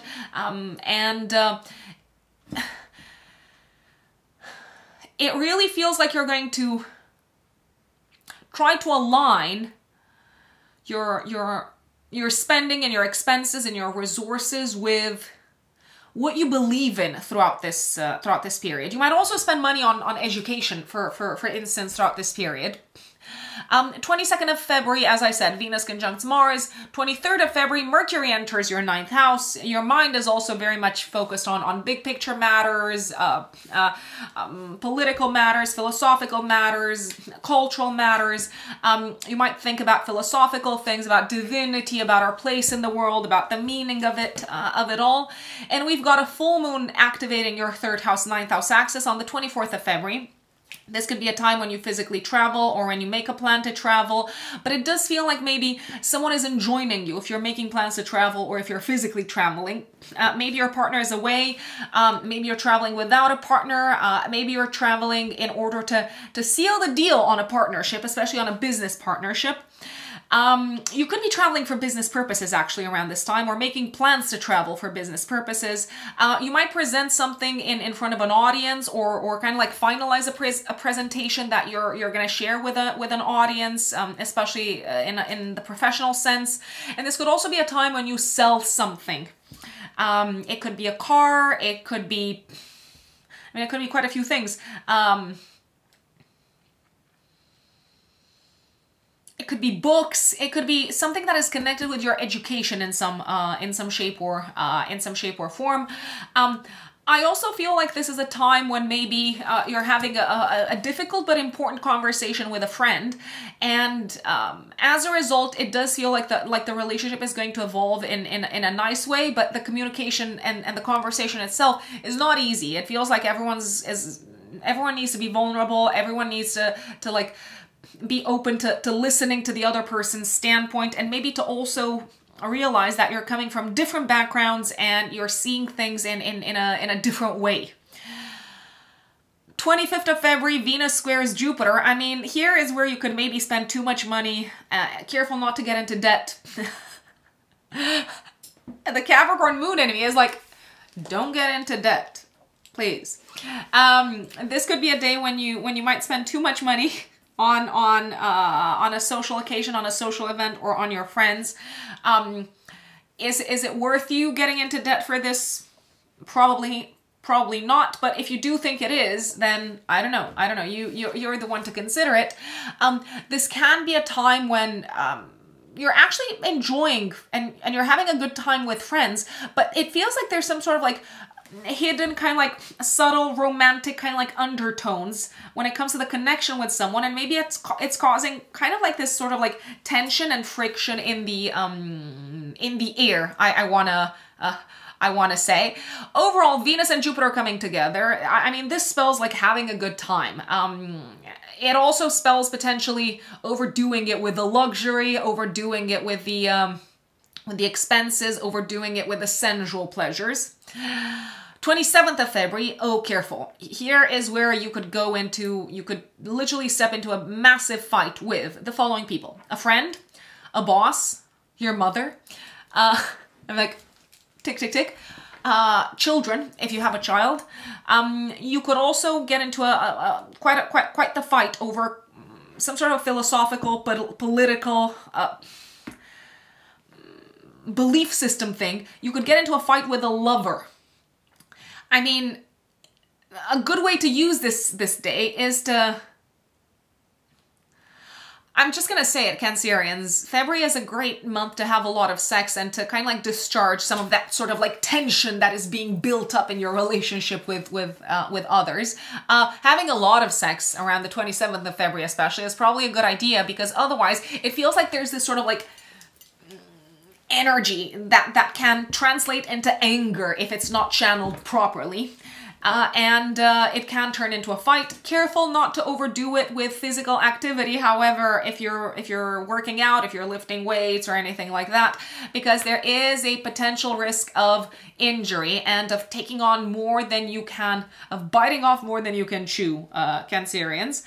And last but not least, 20th of February, it feels like you become very aware of some sort of like effort that you need to put into expanding your knowledge, expanding your level of expertise, expanding upon what you know in order to maybe make more money, and also in order to accomplish some of your goals connected with finances, relationships, maybe even investments, I'd say. This can also be a day when you learn from you understand something very important, and you seem to learn, to have this sort of like epiphany, to learn from someone who is older and wiser, and who has gone through some of the things that you've gone through, and they kind of like impart some wisdom. I would listen. And that is Cancerians. My dear Leos, Leo suns and Leo risings, what does February 2024 look like for you? Well, Leos, at least for the first half of the month, your focus is going to be, if you ask me, mostly drawn towards your relationship sector. Now, when I say relationship sector, I am referring to romantic relationships, I am referring to marriages and so on, but I'm also referring to partnerships, business partnerships, collaborations, any sort of situation in which you interact with people one-to-one. I would also say that the focus may be drawn, your focus might be drawn towards people who act in your lives as consultants, advisors, counselors. So I'm thinking, for example, if you have a personal trainer, I'm thinking, for example, if you have an accountant, these are all people, or let's say types of people, that might be in the spotlight for you. Let's start from the very, very beginning. Let's see how the month unfolds. So on the 5th of February, Mercury goes into Aquarius in your 7th house of relationships, and it is going to conjunct Pluto. So especially on the 5th of February, but also on the day before and the day after, there is a possibility that you might find out some sort of hidden information about a partner, a collaborator, an advisor, a consultant. What sort of hidden information might you find out? It could be something connected or something that impacts your money and finances, which is why I urge you to not just think about your romantic partners, but also think about any sort of people who might have an influence over your finances. I'm even thinking about clients, for example, Leos. You might also find out something that you're not necessarily thrilled with about a friend.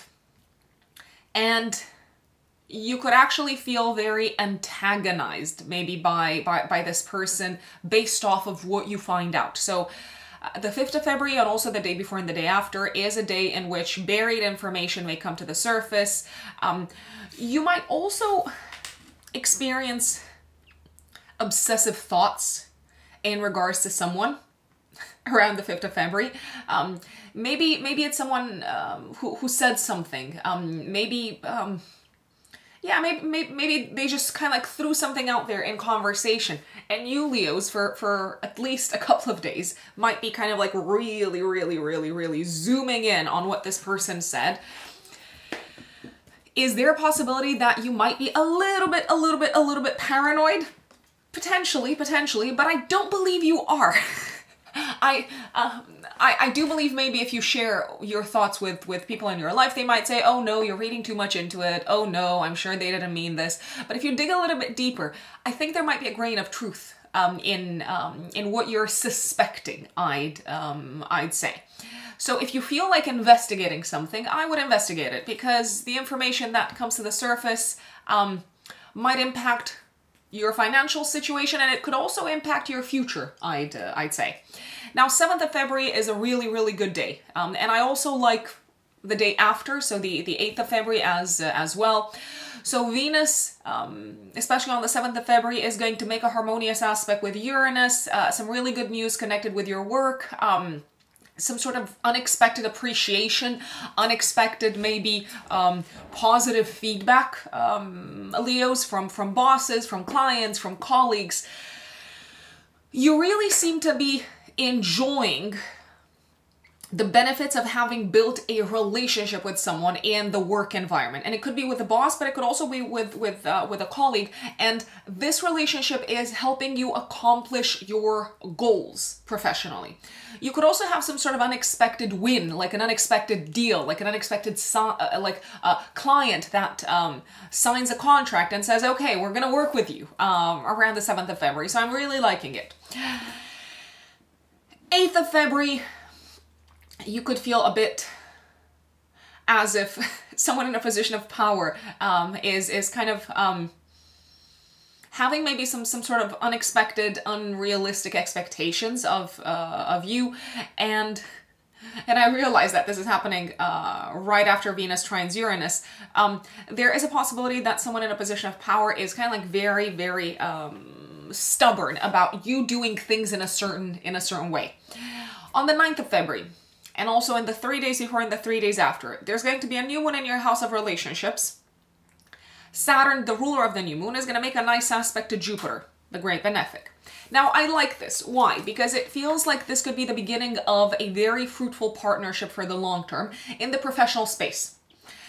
So, if you need a new accountant, if you need a financial advisor, if you need a new business collaborator, if you hear news of someone reaching out to you saying, let's work together, we can help each other, we can both make a lot of money together, my recommendation would be to really consider this. However, just because Pluto is also in Aquarius at the same time, I would advise that you do your due diligence, that you dig deep into this person's affairs. And when I say affairs, I don't mean romantic affairs, I mean financial affairs and so on, just to make sure that you know who you're getting in bed with. Some sort of success, I want to say, is brought, or how should we put it? Some sort of success is promised in the professional space by the connection, by the collaboration, by you partnering up with someone around the 9th of February. It is also possible for some folks, especially maybe those who are single, that you could enter into a new relationship. It can be a romantic relationship, but if it is a romantic relationship, it's probably very serious, and it is very strongly geared towards achieving concrete, tangible goals together, such as, for example, building a family, having kids, and so on. Last but not least, those of you who are in a relationship, or are married, or who are in a long-term relationship, could hear some good news around the time of this new moon connected to the partner's finances. Maybe the partner gets a bonus or a raise, and that allows you to invest in something together. Now, from the 13th of February until the 22nd of March, Mars, planet of action and god of war, enters your 7th house of relationships. Leos, I have to say this, you might find that partners, collaborators, and even just pretty much anyone who you interact with from the 13th of February until the 22nd of March, you might feel like people are being very impatient with you, and you might even feel like they're being very pushy and assertive, and potentially even try to dominate you a little bit, try to tell you what to do, try to like really push for their way. So it's their way or the highway. There is a higher than usual potential for quarrels and arguments with Mars in the 7th house of relationships, especially with partners, romantic partners, work collaborators, clients as well. Now, when I say arguments, Mars in Aquarius argues by being very cold. It's like, okay, you go into a conflict and you have an argument, and then you're like, okay, let's talk this out, and they just give you the cold shoulder. So it might not be like an explosive thing. It might not be like like a super kind of like dramatic, I don't know, bells and whistles type of argument. But it could be just stone cold, which could frustrate you even further. When is the potential for arguments quite high? 14th of February, maybe also the day before and the day after.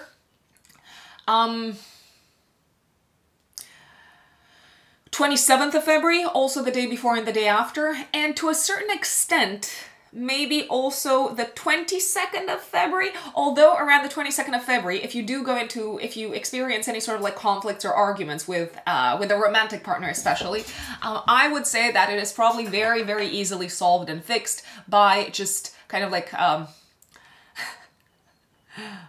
was about to say sorting it out, expressing it, maybe. Or kind of like channeling the energy differently through some sort of like pleasant activity, passionate activity that would please you both. For example, sex is a good idea. Very good idea, especially around the 22nd of February, give or take also the day before and the day after. Speaking of sex, with Mars transiting your 7th house of relationships, for those of you who are in a relationship, there is a high chance that your partner might be more keen, more eager to experience the flames of passion, or whatever people say when they want to have more sex. I'm like, yeah, how would you guys put this? In any case, that's probably a very, very good use of the Mars energy. Now, on the 14th of February, Mars conjuncts Pluto in the 7th house. It could feel like your partner is pretty much, or a collaborator or a work partner, is very, very obsessed by something, and they're very kind of like intense about wanting to have their way. Like really, like they're not taking no for an answer. I would ask myself, if I were in your shoes, Leos, are they, so is this kind of like intensity and obsessiveness almost coming from a place of suffering and vulnerability? Because I would say that there is a chance that this could be the case. Now, I also want to flag, because astrology doesn't tell us about the rosy kind of like side of life. Mars Pluto is not necessarily the most peaceful aspect. In general, around the 14th of February, also the day before and the day after, I would recommend staying away from dangerous places. And if you know that someone has the potential to become dangerous, and I don't know if you've got someone like that in your life. If you do, why are they still in your life?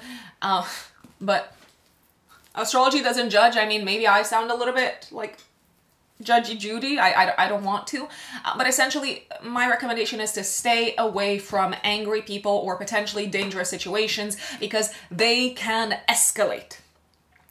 16th of February until the 11th of March, Venus goes into your house of relationships. This kind of like sweetens the Mars energy. So even though partners or people that you interact with might be very kind of like pushy and want to have their way, Venus comes in and makes them a lot more pliable, makes romantic partners a lot more loving and willing to kind of like to share and to find a compromise. It is a very good time to date, and especially for those of you who don't have a partner, it is a really good time to find a partner. A romantic partner, essentially.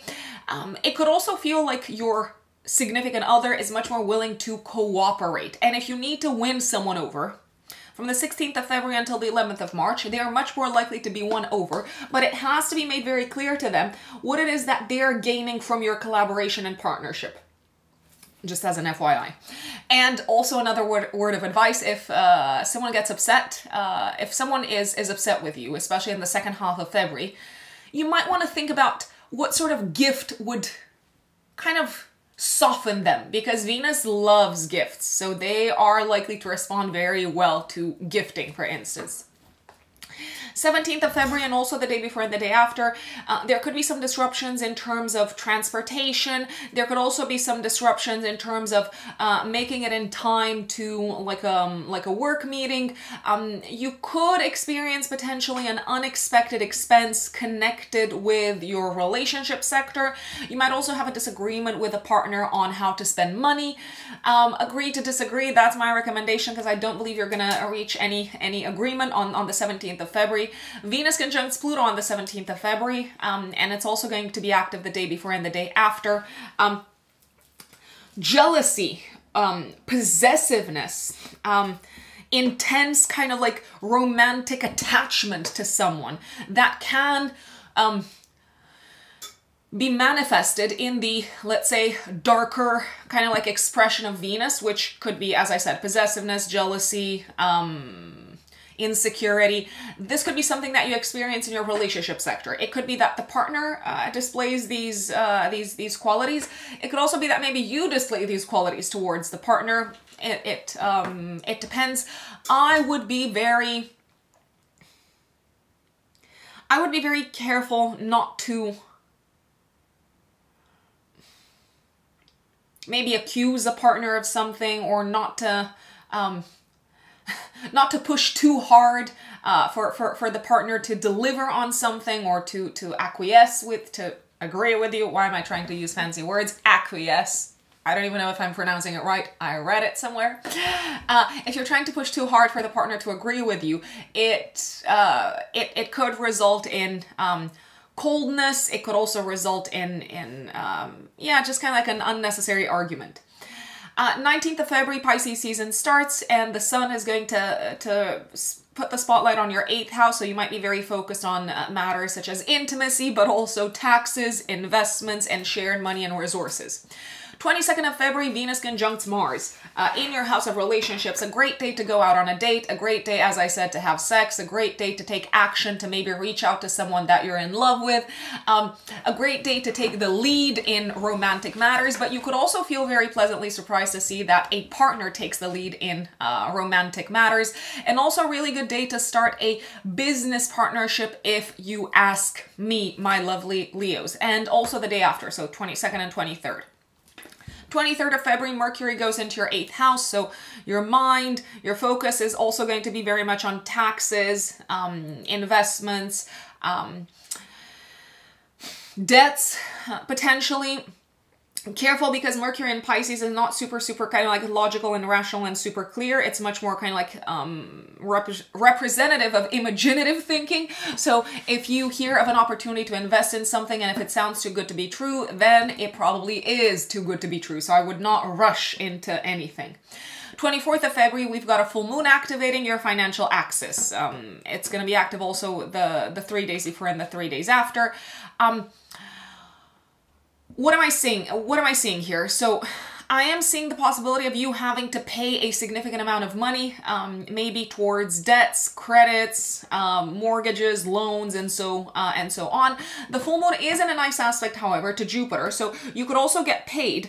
You could receive a bonus, you could receive a raise, but I would urge you, because you do seem to have some duties and responsibilities towards other people financially, I would urge you, if you do receive a raise, or if you do receive that commission and bonus, which you might, it's very possible. I would urge you to also look at how you can clear out some of that outstanding maybe debt. If you have debt. If you don't have any debts, fabulous. I congratulate you, Leos. 25th of February, Venus squares Jupiter. I mean, you could be super kind of like generous with your partner on this day and maybe go out and celebrate and go into town and just feel like you want to treat them. 25th of February, that is. So Venus squares Jupiter. 27th of February, I apologize if I misspoke. On the 27th of February, Mars squares Jupiter. This could be a day of big fights. Careful, because you are likely to find someone with a big ego in the work environment, in the professional environment, or the person with a big ego could be a partner or a parent. You seem to be at odds with each other. You seem to disagree on a matter connected with beliefs and life philosophy, maybe politics. Once again, because it's a fixed square, I don't think you're gonna reach any sort of agreement. So maybe once again, it's best to agree to disagree. And that, my lovely Leos, is February for you. Virgos, Virgo suns and Virgo rising. So what does February have in store for you? Virgos, you're going to be very busy this month. I know you're very busy in general, but this month, maybe even more so than you generally are. This is also a month in which you might be super focused, especially, I'm going to say until the 19th, 20th, on your health. If there is anything that needs to change on the health front, this is it. This is a month to begin to really kick off the transformation health-wise. And you might feel ready, you might feel prepared to kick off this sort of like transformation of maybe your habits, your routines, your day-to-day in terms of health and in terms of what impacts your health, especially around the 9th of February. Give or take 3 days before, 3 days after, when you have a new moon in your house of health. If you need to work with someone to help you implement these changes in your routine and your daily habits, if you need, as I said, maybe like a coach or a trainer, or maybe you just need a new physician. It is a fantastic time to begin the collaboration with an expert, with a specialist, and someone who can help you also on the practical side of things, but also in terms of inspiring you, helping you believe in yourselves, Virgos, offering that motivation and that inspiration to push your limits and to push yourselves and to not give up, even if sometimes, I mean, sticking to a new routine, sticking to a new habit, it can be hard. What do they say? We are creatures of habit. Habits are our second nature. So new habits basically mean, or instituting new habits, it basically means that you have to go against your existing nature, right? I mean, is that easy? Nah. I'm like, nah, of course it isn't. But you have to trust the process, and also start small. A lot of people fail when it comes to implementing new habits because they go too much, too soon, too hard, all at once, and then you're overwhelmed, right? And then you give up. So baby steps, but consistency is key. Let me start from the very get-go. I jumped right into the new moon. 5th of February, Mercury goes into your house of day-to-day work and health, and it conjuncts Pluto. You could hear some sort of like buried information connected with your workplace. It could be something that affects you. It could be something that affects the team. More is probably going to come to the surface around the 9th of February, as well as around the 14th and around the 17th of February. So more kind of like information and further developments on what you're hearing and on what you're finding in the workspace. Further developments are probably going to unfold around these dates that I have flagged. The 5th of February could also be a day when you do a lot of intense, deep, profound research on something in the workspace. Mercury, Pluto aspects are kind of like associated with the insightful, penetrating mind. Mercury is also the ruler of your 10th house of authorities. There could be some sort of buried piece of information that comes to the surface around leadership in the workspace. Maybe there's kind of like, I don't know, rumors, because Mercury Pluto does kind of like also deal a little bit in rumors, and it's kind of like covert in terms of communication. There could be rumors about upcoming changes in the leadership at the very top. 7th of February, Venus trines Uranus. Oh, I love this. And also the day after, the 8th of February. Why do I love this day? Well, for a variety of reasons. First and foremost, it is a fabulous time to go out on a date. It is a fabulous time to surprise a romantic partner. It's a fabulous time to say yes to a surprise from a romantic partner. For those of you who have children, Virgos, you could also receive some really good news that makes you super proud about maybe your child's education and educational path. This is also a very good day, the 7th of February, and as I said, also the 8th, to go out into the world, to maybe go to the theater, to go to the museum, to kind of like experience something of a cultural nature. You might be incredibly,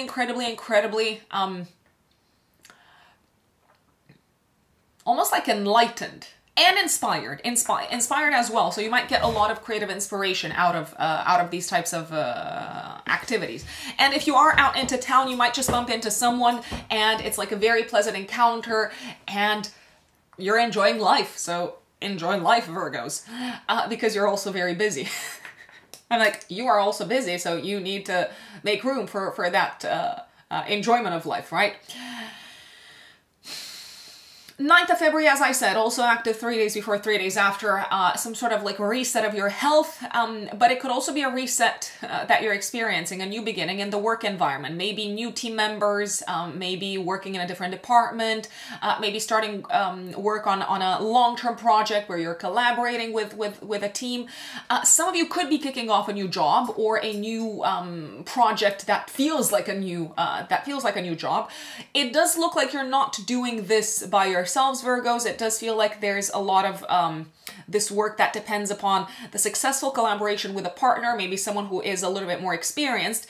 You do seem, however, to be on the same page with this partner, with this collaborator in terms of beliefs, in terms of life philosophy, so you're probably going to get along very, very well. If you've been thinking about getting a new job, Virgos, I do want to throw it out there. This is a great time. So the new moon and the few days after the new moon, especially the 3 days after, they are a very, very good time to reach out to someone, such as maybe like a recruiter, a headhunter, to help you secure a new job, because they probably will. And you're also probably gonna make more money.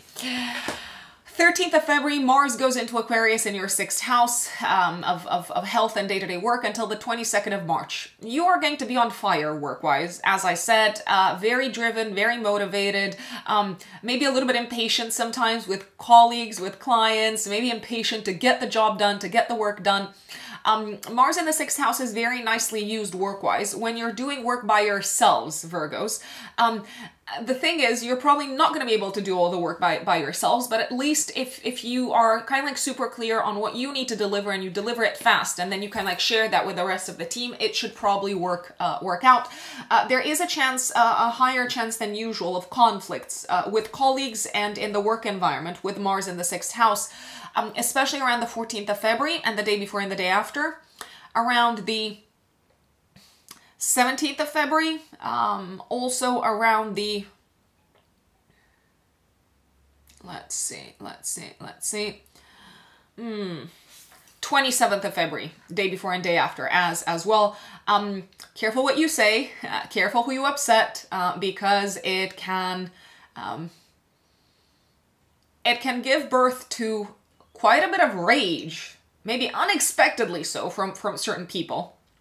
And careful, because your words are probably sharper than usual in the workspace throughout this period. So once again, you don't know who you might upset.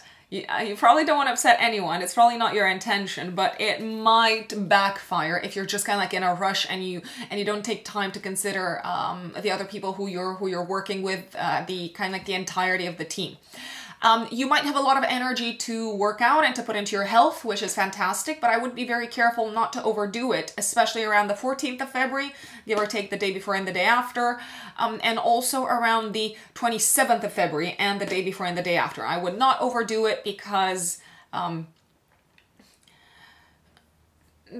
there is a potential risk of injury, there is a potential risk of strain, yeah, overload, let's say.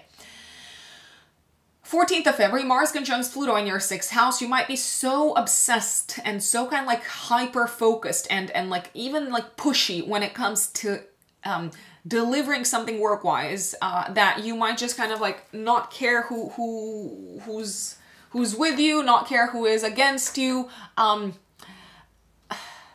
Careful, because as I said, especially around this day, if you upset someone, you don't know what sort of like buried rage they have been holding on to against you, and it could just all blow up. And you know what they say, you have no idea what people are going through in their own lives and private and so on, so you don't know when you're kind of like pushing the wrong buttons at the wrong time. So I would tread quite carefully in the workspace. I would also be careful around the 14th of February.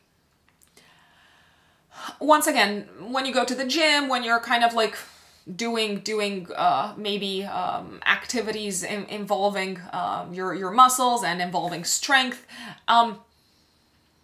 There's kind of like this kind of like single-minded, like hyper-focused determination to accomplish something, and you can probably accomplish a lot by yourselves, Virgos, on this day.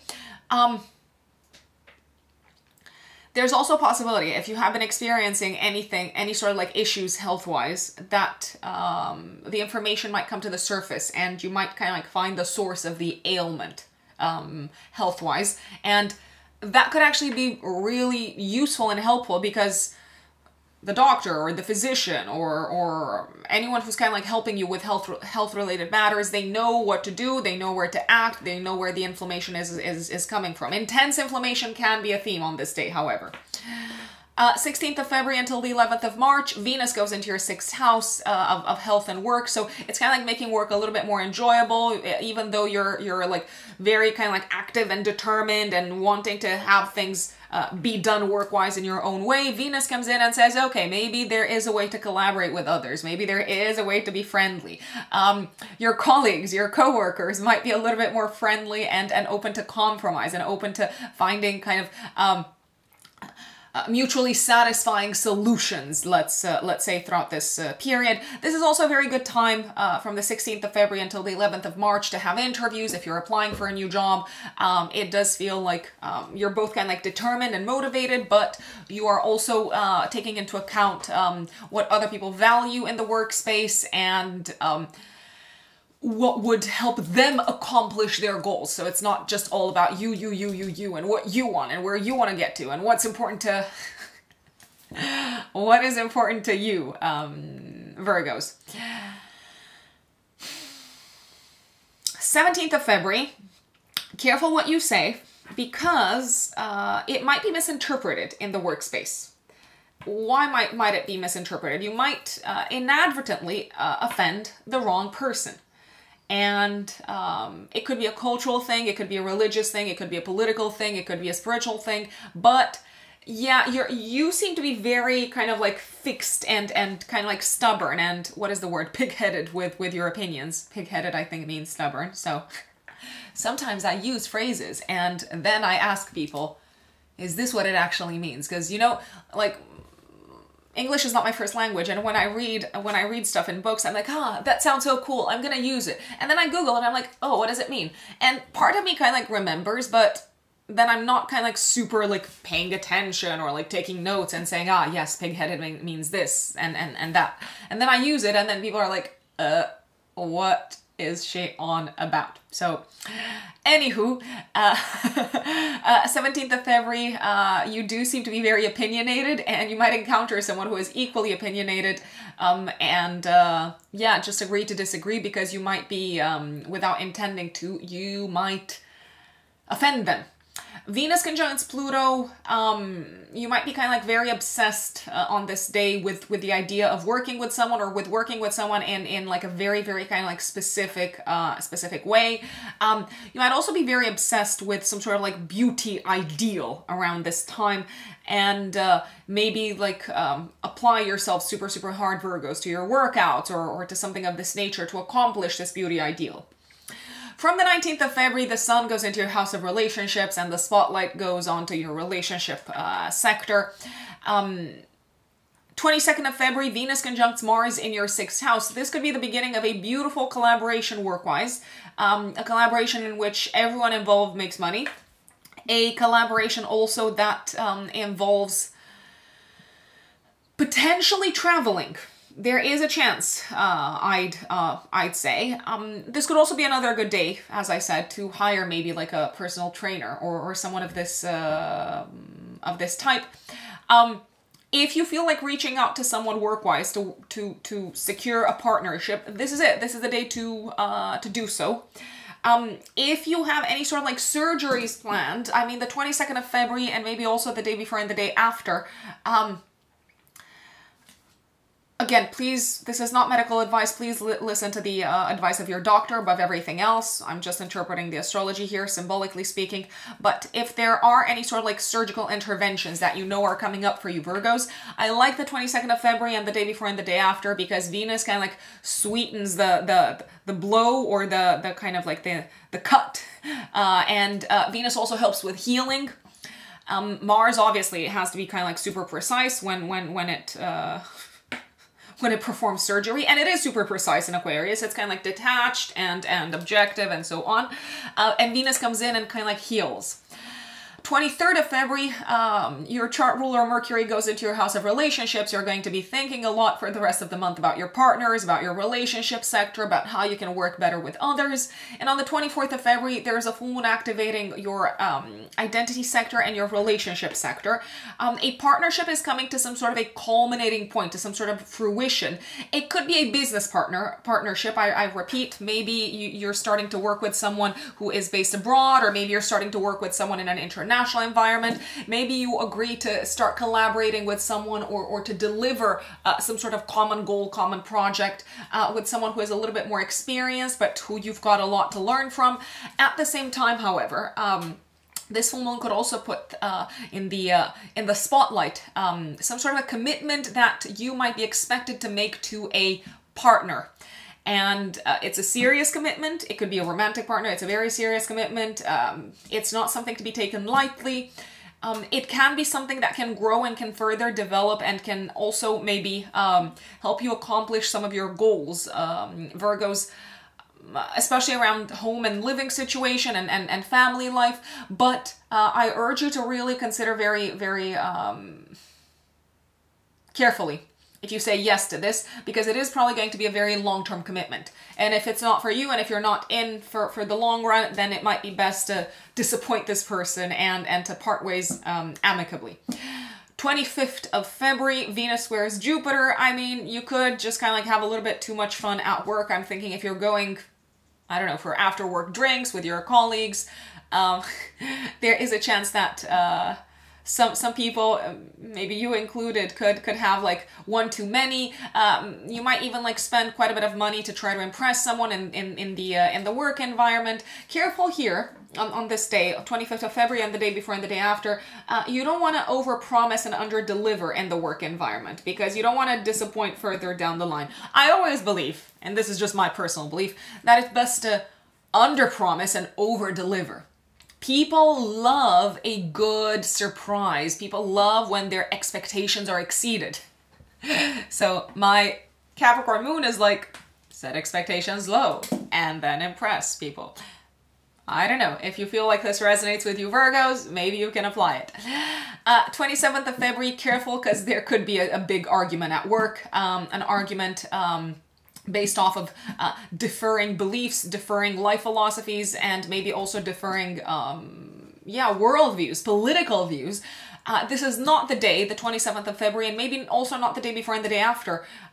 These are not the days to speak about religion, politics, worldly affairs, the state of the world, especially in a work environment, because it could turn into a massive, massive, massive conflict, because Jupiter expands whatever it touches, and Mars, warrior planet, is like, okay, we're having an argument. Let's have a big, let's turn it into a circus. I'm like, I don't know why I'm laughing. I'm just warning you. And sometimes some arguments are necessary, and I do not want to dissuade you from that, especially when boundaries have been crossed. But do be aware that it can turn into something much bigger than you thought it would be at the very, very beginning. And that is February for you Virgos. My dear Libras, Libra suns, and Libra risings, what does February 2024 have in store for you? Well, your attention is probably going to be drawn to 5th house topics. What do I mean by that? Children, fun, entertainment, creative self-expression, passions, hobbies, and anything that allows you to express yourselves, Libra. I have to say this. February in general is a month of explosive transformations. However, you are probably one of the few signs, and folks who also have a lot of planets in Libra, you're probably one of the few signs who might like quite a lot the nature of the explosive transformations that I'm seeing coming up in February, or at least what we're getting a preview of in February, because some of these transformations might unfold over the next few years, even decades. So let me start from the very beginning. 5th of February, Mercury goes into your 5th house of enjoyment, children, passions, and hobbies, and it will conjunct Pluto. You might be completely and totally obsessed with something that you like to do. You might dive deep into some sort of like topic, something that stimulates your mind. You might do a ton of research. You could also do a ton of research. Mercury Pluto is really good for research and investigative work. When it comes to children, so maybe you have kids already, maybe you're planning to have kids and you're going down an internet rabbit hole about, I don't know, how to raise children and so on. Very careful, however, because Pluto can also become quite intensely focused on the darker aspect of anything that it touches upon. So if you are going down a rabbit hole of investigating something, be careful, because especially on this day, 5th of February, and maybe also the day after, you could just maybe overthink the challenging aspects of whatever it is that you're researching. It's a fantastic day. The 5th and also the 6th, they are two fantastic days to maybe do deep investigative work, maybe on something that you want to write, on something that utilizes your communication skills, your mental capabilities. So you can certainly utilize this to your advantage, Libras. 7th of February, and maybe also the day after, maybe a little bit the day before, but especially the 7th and the day after. These are kind of like some of my favorite times and days and dates in February. On the 7th, Venus trines Uranus. You might receive some sort of unexpected gift from a family member. There could be some sort of good, kind of like auspicious, positive development concerning maybe your mortgage, your loans, your credit cards. It does feel like this could also be a time when you could surprise family members and those you love with gifts, with presents. Maybe you're going to do something really, really nice for them. You could find some really nice things for the home, especially if you want to change things around the house in one form or another. Unexpected positive developments also on the relationship front, but especially, as I said, concerned with home matters and maybe also family matters. It's also a great day to enjoy some sort of like romantic, I don't know, dinner with a partner, or do something nice and romantic, especially in the comfort of your own home. 9th of February, also active. 3 days before, 3 days after, there is a new one in your 5th house. New beginning. What sort of new beginning? You might, well, some of you could start trying for a baby. Some of you could hear news of pregnancy. Some of you could also start working on a project that is very, very close to your heart, because Saturn, the ruler of the new moon, is in the 6th house of day-to-day work. It could be something that requires you to tap into your creative reserves, to utilize your creativity. You could also start working with children in some shape or form, or children might start playing a more significant part in your life. Saturn, the ruler of the new moon, is in a nice aspect to Jupiter, which is the ruler of your 3rd house as well. So maybe you're going to start learning something that you're very passionate about, but through some sort of like practical work. So learning as you're doing things, learning in a hands-on manner, Libras. 13th of February, Mars enters your 5th house. Okay, until the 22nd of March, you are going to be on fire, Libras, in terms of pursuing what you love, in terms of pursuing what makes you happy, and also in terms of pursuing romantic partners. And you could also feel like they are becoming very intense about pursuing you, because Mars is the ruler of your 7th house of relationships. It's a great time to have fun. It's a great time to also ask yourselves, Libras, what do you really want that you know is going to make you happy? And how can you be more open and upfront and maybe even assertive about those things when it comes to interacting with others. Mars conjuncts Pluto on the 14th of February. Not one of my favorite days. Careful.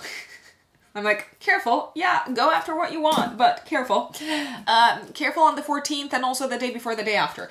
There is such a thing as having too much fun and maybe even dangerous fun. There is a possibility to go overboard, to be overly kind of like intense and obsessed and I'm like really kind of like, you know, not taking no for an answer when it comes to something that you like, when it comes to maybe even like partying or entertainment or enjoyment. Pluto does bring a whiff of danger, however. It can. Mars Pluto can bring a whiff of danger. It's not mandatory, but I want you to be aware of this. So for example, if you're going partying, if you're going out, this is not... Let me just be that person. This is not a great time to go out for a blind date, for instance. I just wouldn't do it. I personally just wouldn't do it. And this is also not a great time to put yourselves in any sort of potentially dangerous situations because things can go really dark, really quick, even if maybe on the surface you're like, yeah, it's no big deal, or something like that. It is a very good day, the 14th of February, maybe to get to the bottom of any sort of like hang-ups, any sort of like shadow material that you've got in connection with experiencing intimacy, love, romance in your lives. So there could be quite a bit of like buried psychological material that comes to the surface, and you can work through that. But as I said, sometimes astrology can manifest itself materially, quite like literally. So say no to danger, even if there is a promise of fun. Dangerous fun, is that a thing? Possibly. Pluto also doesn't shy away from taboos. So I don't know if you're experiencing like sparks and feeling the chemistry between you and someone else's partner, for example, which is a possibility around this time. I don't know. Is it worth you going after that? What do they say? Only God can judge you. Can it backfire? Yes, it can backfire. 16th of February until the 11th of March, Venus, your chart rulers, goes into the 5th house. Until the 11th of March, Libras, you are going to be very invested in enjoyable activities, creative activities, and you might also feel very attractive and admired in romantic setups. It is a great time to actually go out on dates from the 16th onwards. I'm like, yep, Mars, Pluto is behind you, which is fantastic. You might also feel much more creative and inspired when it comes to any projects that you're involved in. Venus is also the ruler of your 8th house, so you might be feeling like you have an easier time attracting gifts and resources from others throughout this period. And you might do quite a bit of that. 17th of February, Venus conjuncts Pluto. The darker side of romance can come to the surface. Jealousy, possessiveness, hidden kind of like skeletons in the closet. Maybe someone revealing, I don't know, their deepest, darkest secrets to you when it comes to relationships. You might be revealing the deepest, darkest secrets that you've got to someone else relationship-wise. Careful, because secrets in relationships can come to the surface. So if there is anything that you're hiding, it might just come out. It might just see the light of day. If, however, a partner is hiding something from you, it's probably going to come out and see the light of day also. Pluto takes no prisoners, and it deals in nothing but the truth. Pluto's also god of the underworld, so you might, if you don't want something to come to the surface in your romantic sector, you might have to bury it super deep. Like, think of Hades, underworld, deep. I'd say. It's just a metaphor. It's just a metaphor, Libras. 19th of February, the sun goes into your 6th house of day-to-day work, and some of your focus shifts to health and work-related matters. 22nd of February, Venus conjuncts Mars in the 5th house, a very romantic day, also the day before the day after. You might feel like a romantic relationship, a romantic liaison is developing really quickly, really fast. It is a great day to enjoy romance and sex, because Venus is the planet of romance and sensuality, and Mars is kind of like passionate and driven by more kind of like raw animal impulses. Could this be a day when some people get pregnant? Yes. Yes, very possibly, very possibly. How can you utilize this energy? Go out on dates. If you want to have babies, you know what to do. And another way to use this, because Mars is the ruler of your 7th house of relationships and of your house of income. If you want to connect with someone that you want to collaborate with so that you can both win financially off the back of this, the 22nd of February and the day after is a great day to do so. Now you know, Libras. 23rd of February, Mercury, which is the ruler of mind and logic, the intellect, it goes into your house of day-to-day work. So again, your mind might switch to being super focused on work-related matters. 24th of February, there is a full moon activating your axis of service and work and health. I mean, you're completing something work-wise, you're completing something job-wise. Maybe it's been a job or a project that has been really draining. Maybe it's something that's been taking a long time. It's something that you might even be a little bit bored and tired of, but finally you're seeing the end of this.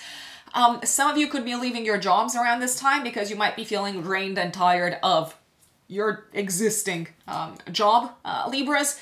It's okay. I'm like, it's okay if you're doing that. Just because the full moon is very nicely aspected to Jupiter, which is the ruler of your house of day-to-day work. So if you're leaving a job behind, it's probably because, or how should we put it? It's either because you've already got something that you know is going to pay really well, expecting you, kind of like waiting for you to get closure on your current situation. If for whatever reason you don't have anything lined up yet, I would say that it's probably not going to take that much longer for you to get a new job, maybe a better paying job, maybe a job with better benefits, and a job that maybe pays like nice bonuses and so on. You seem to be tired around this time, and you might feel like, I'm done with this.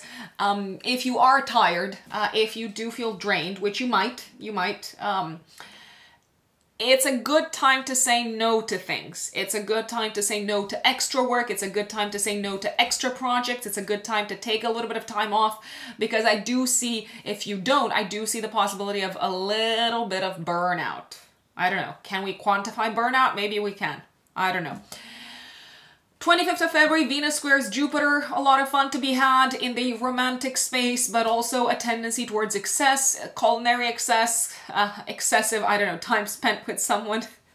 Potentially also excessive spending on pleasant, enjoyable activities. 27th of February, Mars squares Jupiter. Also, you might feel it the day before and the day after. You might get into a fight, into an argument over differing worldviews around money and finances with a partner. It could be a life partner or it could be a business partner. I don't think you're going to see eye to eye immediately, if you ask me. And last but not least, 28th of February, the Sun conjuncts Mercury and Saturn in your house of day-to-day work. This day seems to really, and maybe also the day after, it seems to really put the spotlight on what sort of long-term effort you need to put into your work in order to accomplish tangible, concrete, long-term goals. And that is Libra for February. Now Scorpio suns and Scorpio risings. What on earth is happening in February? Scorpios. The action, most of the action is taking place in your 4th house, which is the house of home, family, real estate, living situation, and private life. So that's kind of like where most of the action is.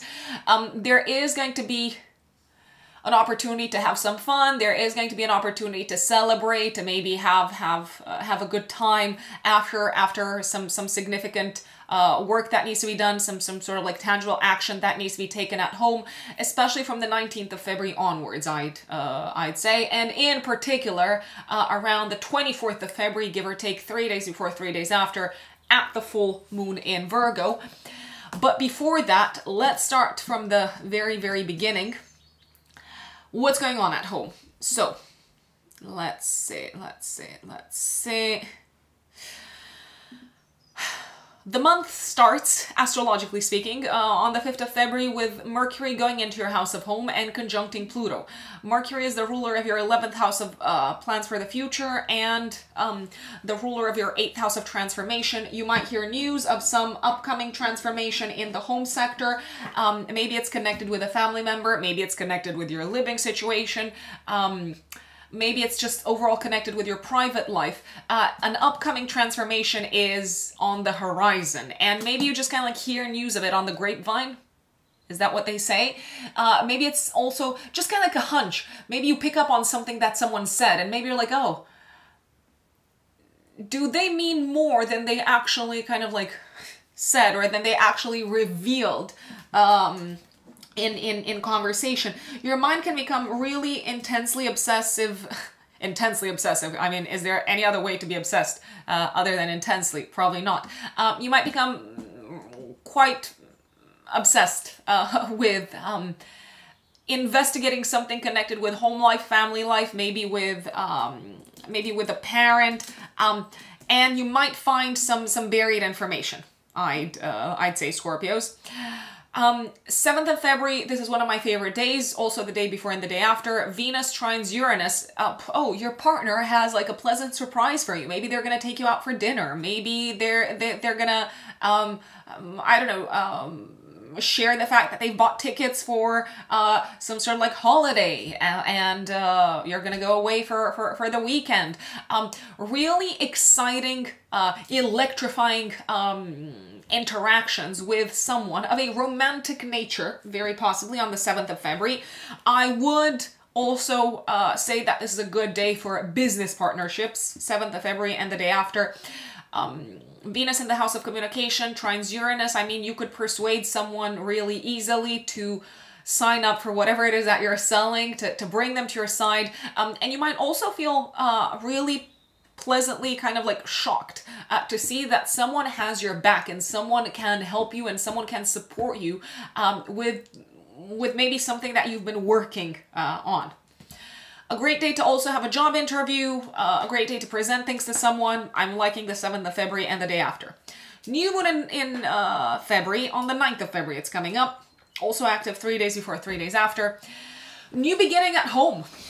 I mean, some of you Scorpios, because Saturn's in your house of children and it rules the new moon, some of you could hear news of a pregnancy. Maybe a partner is getting pregnant. Maybe someone in the family is getting pregnant. Maybe the family is about to grow and transform, and it's very, very exciting. This new moon also seems to be ushering in a new beginning in terms of home situation with a partner. Maybe you're moving or you're planning to move to a larger space. Maybe you're planning to start looking for a space that is more suited to both of your needs. You could be also potentially maybe introducing a partner to family members. It feels exciting. I do believe that you are looking forward to this. I do believe that you've got the support of a partner. I do believe you feel loved by the family and also by the people who can help you make this new chapter a success in your home and private life, Scorpios. Some of you could also sell a house around this time. I will say, Scorpios, if you are experiencing, as I said, any sort of transformation on the real estate front, it is probably because you're going into a space or you're taking steps towards materializing a reality that is much more suited to your needs and also to the needs of a significant other in your lives. 13th of February, Mars goes into your house of home and living situation until the 22nd of March. You're going to be on fire at home. So if there's a lot of work to do at home, if there's a lot of action that needs to be taken, if you need to, I don't know, like renovate the house, if you need to start packing, if you need to do concrete work around the house, because Mars also rules your house of day-to-day work, you are going to be flying through the tasks. Careful, because you don't want to hurt yourself, Scorpios. You don't want to experience any sort of like incident, accident, because you're in a rush to get things done. Mars transiting your house of home does make things maybe a little bit more prone to accidents, cuts, bruises, things potentially blowing up. Mars rules heat. In particular, around the 14th of February, also the day before and the day after, 17th of February, 27th of February, and the day before and the day after the 27th of February. Careful, because you might also be much more prone towards getting into fights and arguments with family members throughout these times. Once again, especially around the 14th of February, day before, day after, 17th, day before and day after, and 27th, and the day before and the day after. 16th. Well, no, let me share what's happening on the 14th of February, actually. The 14th of February can be a day when something blows up. I have to say it. I mean, it could be connected with gas. It could be connected with some sort of like electrical or high-tech gadget. The internet could also stop functioning or blow up. I would be very careful when it comes to handling sharp tools, heat, electricity, and gadgets around the 14th of February, because you don't want to hurt yourselves, you don't want to burn yourselves. If something is off, if something isn't working, wait. Don't become like, kind of like obtuse about like fixing it. Wait for a specialist to come in. Some sort of like buried rage could come to the surface in a family environment. So something that maybe you've been keeping to yourselves, that you've been sleeping on, metaphorically speaking, Scorpios, for a long time. It could come to the surface around the 14th of February. It could result in a big fight, in like a very kind of like intense, like highly concentrated fight. But also sometimes some things do need to come to the surface, and they do need to be expressed, and a line in the sand has to be drawn so that relationships can actually continue. Because if boundaries continue to be crossed at some point, like, you're either going to blow up or you're going to completely cut yourselves from this person, Scorpios, and maybe it's not worth it. 16th of February until the 11th of March, Venus transits your house of home and family life and living situation. It does feel like relationships with family members are becoming smoother and more pleasant and more enjoyable. You might actually want to host people at home throughout this period, host your family, but also host others.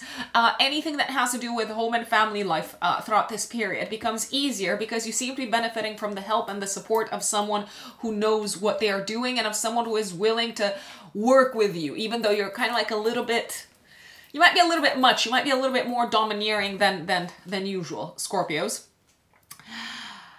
17th of February, Venus conjuncts Pluto. The darker side of Venus in a private space, in a home environment, could come to the surface. For example, if you've been jealous of a sibling, that could come to the surface. A buried aspect of a relationship with a family member could come to the surface.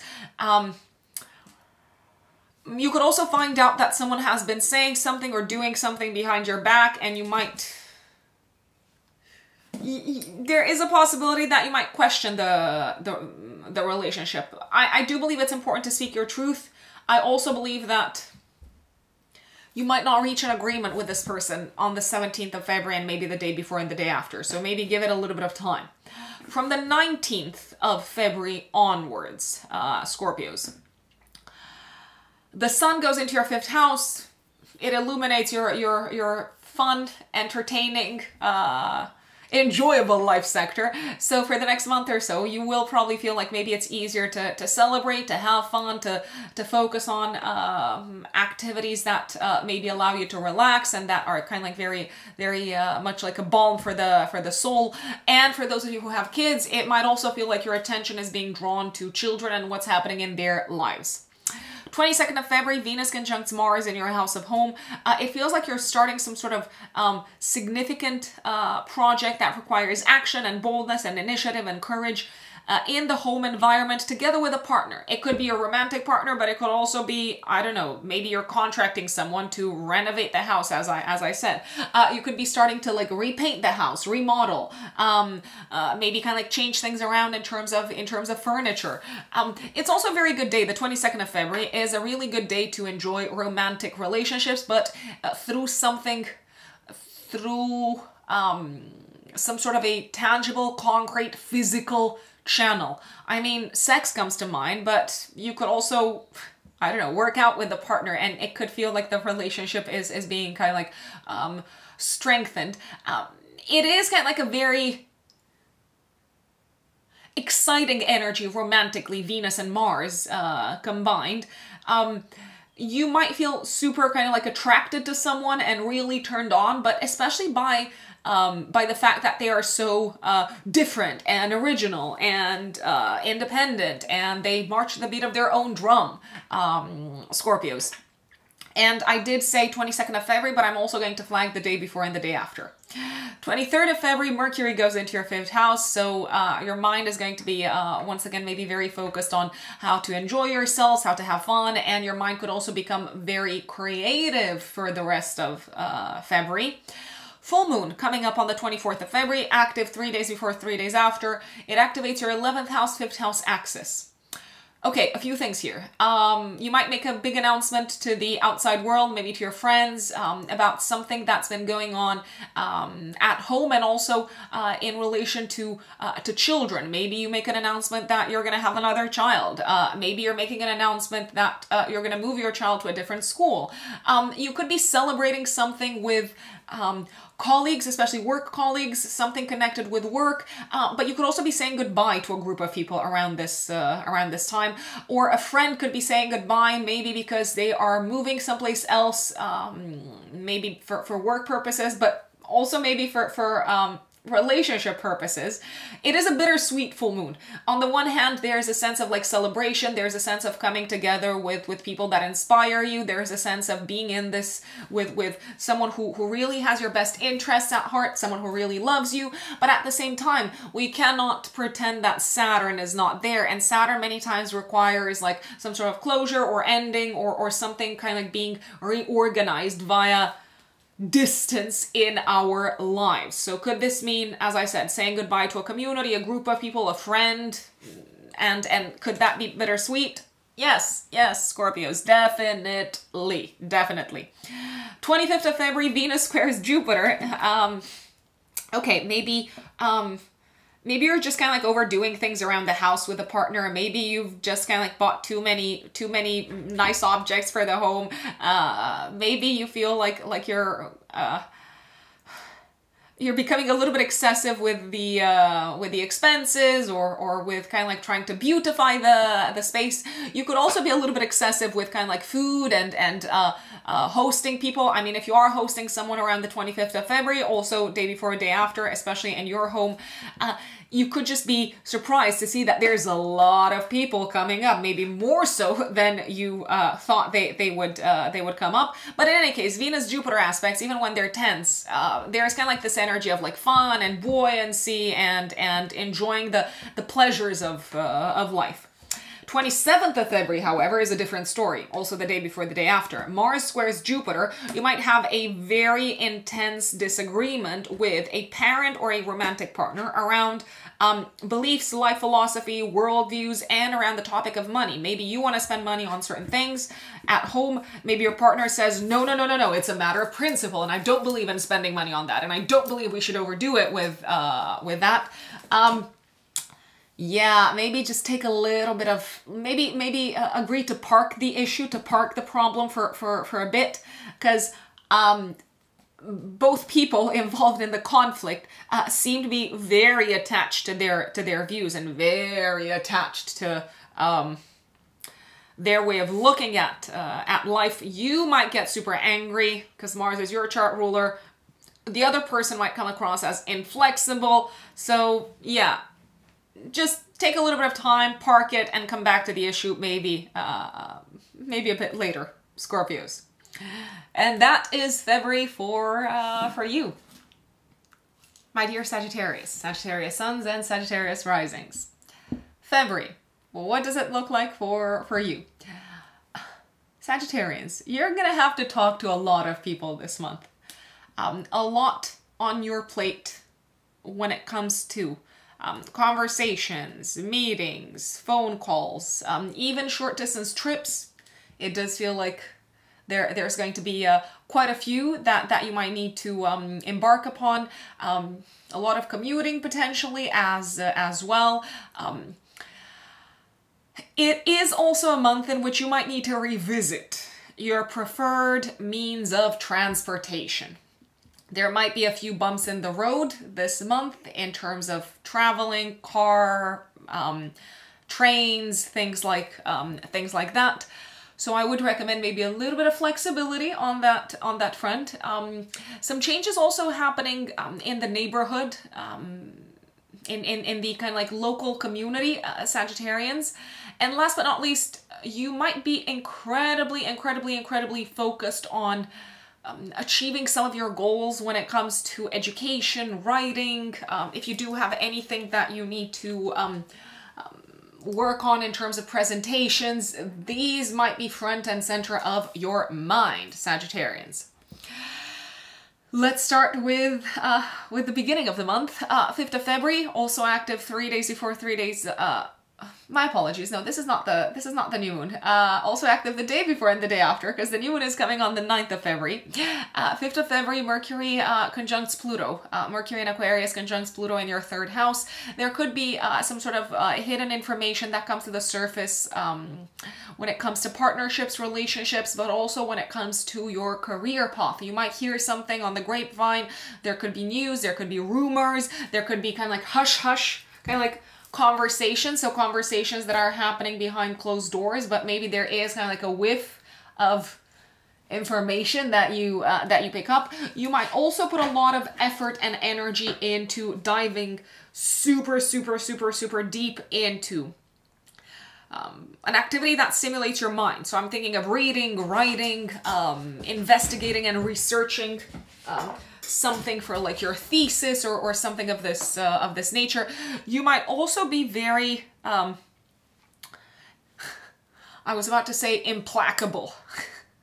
Maybe that's the word. Really kind of like intensely stubborn about your opinions on this day, and maybe also the day before, the day after. 7th of February, Venus trines Uranus. I like this. I like this. Maybe some sort of like surprise payment, bonus, unexpected good news connected with money and finances, maybe an unexpected collaboration that's going to pay. Maybe it's someone who you've worked with in the past, Sagittarians, and now they're reaching out and they're saying, let's work together again. It could be an unexpected job opportunity, Sagittarius. I do wanna put it out there. You could also just get some super good feedback from colleagues and the people that you've been working with on a work project. 7th of February, day before and day after, Sagittarians, whatever feedback you're getting, which is probably going to be positive from the workspace, I would really see it as your permission to appreciate yourselves more, to value yourselves better, and maybe to charge more. How can you charge more? Obviously by asking for a raise, or for looking or better pay someplace else, or for putting up your prices if you are working for yourselves. New moon on the 9th of February, active 3 days before, 3 days after in your 3rd house. It feels like you're going to start learning something new, Sagittarians. You might kind of like take up a new course, a new class. You might start taking driving classes. It could also be a time when you maybe purchase a car, or purchase like make a significant purchase connected with the home.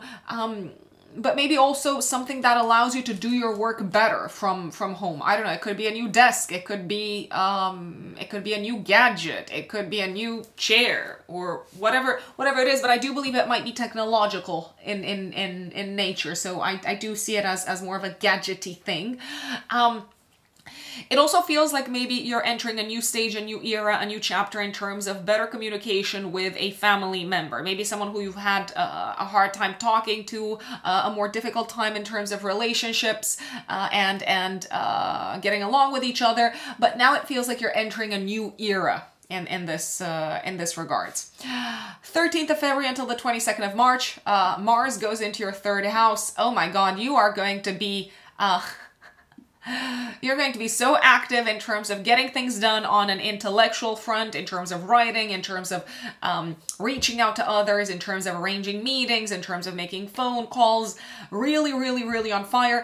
Mars is also the ruler of your fifth house, so you seem to be very mentally stimulated throughout this this period, but especially when it comes to creative projects and when it comes to projects that you can put your heart into and that you care about and that you're very passionate about.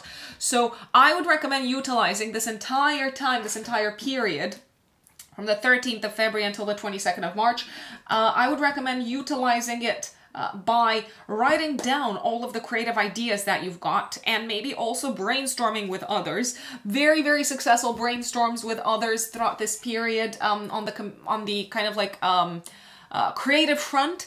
I would also be careful not, however, to be too forceful with your take on things and with your opinions, because you might come across as rude in communication with Mars transiting the third house. You're probably going to come across as less rude from the 16th of February onwards when Venus goes into your third house of communication as well. So as much as you're kind of like eager and kind of like passionate and motivated and a go-getter when it comes to expressing yourselves, when it comes to speaking up about what you want and about what matters to you, Venus comes in and kind of like softens the energy and makes you aware of other people's needs, other people's wants, other people's expectations, and so on. Speaking of forceful communications and potentially a little bit aggressive, I would be super careful around the 14th of February, also day before, day after, because you might say something that really strikes a sensitive chord. You can also be highly, highly persuasive on this day, especially about something that you are kind of like invested in, like heart and soul. Your energy when you talk about this is almost kind of like palpable. But you might also cut with your words. So unless that is your intention, I would maybe soften a little bit the speech. On the 14th of February, day before and day after, I would definitely not rush when it comes to transportation, because there is a chance of accidents and incidents when it comes to being on the road, when it comes to anything that involves transportation.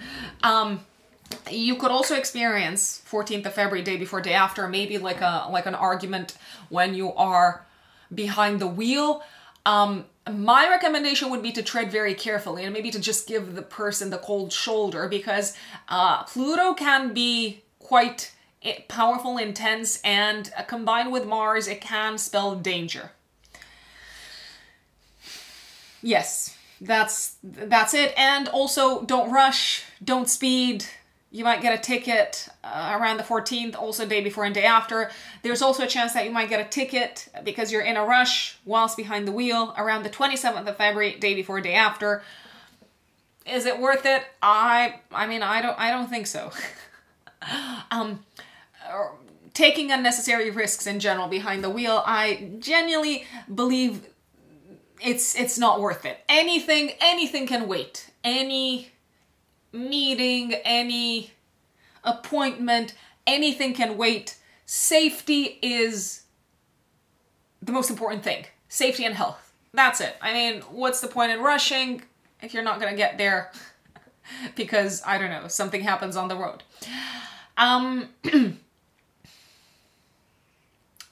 There is something else that I wanted to flag on the 14th of February, Sagittarians, that I wanted to make you aware of.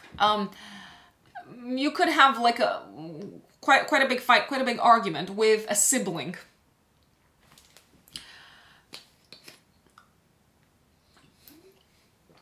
If that happens, I would also maybe take into account the fact that they might have been hiding or they might have been keeping to themselves some of the things that really frustrated them in relation to you. So be gentle. That's just my advice. But of course, you can do whatever you want, Sagittarians. Venus goes into your third house from the 16th of February until the 11th of March, so you do seem to be enjoying a lot more talking to people, writing, speaking, presenting things. And from the 16th onwards, it does feel like whatever purchases you're making, you're not just kind of like driven by the sheer impulse of Mars. You're also maybe considering the value, which is better if you ask me, because, I mean, impulse buying, when did that help anyone? I come across as very preachy, I realized today when I'm filming this. Maybe you're not listening to the other signs, but careful with impulse buying, especially in the second half of February. However, with Venus coming in from the 16th onwards in your house of purchases and acquisitions, it does feel like you're probably going to be a little bit more sensible, and maybe you can also benefit from the advice and the recommendations of a friend, someone that you trust, someone who is maybe experienced with whatever it is that you're buying and purchasing. Creative communication, creative writing is really nicely aspected from the 16th of February until the 11th of March. 17th of February, there could be a disagreement very suddenly, very unexpectedly in the work environment. There could also be some sort of a disruption on the road when you're trying to get into work. A sudden change of plans at work in terms of meetings, in terms of working with someone on a project.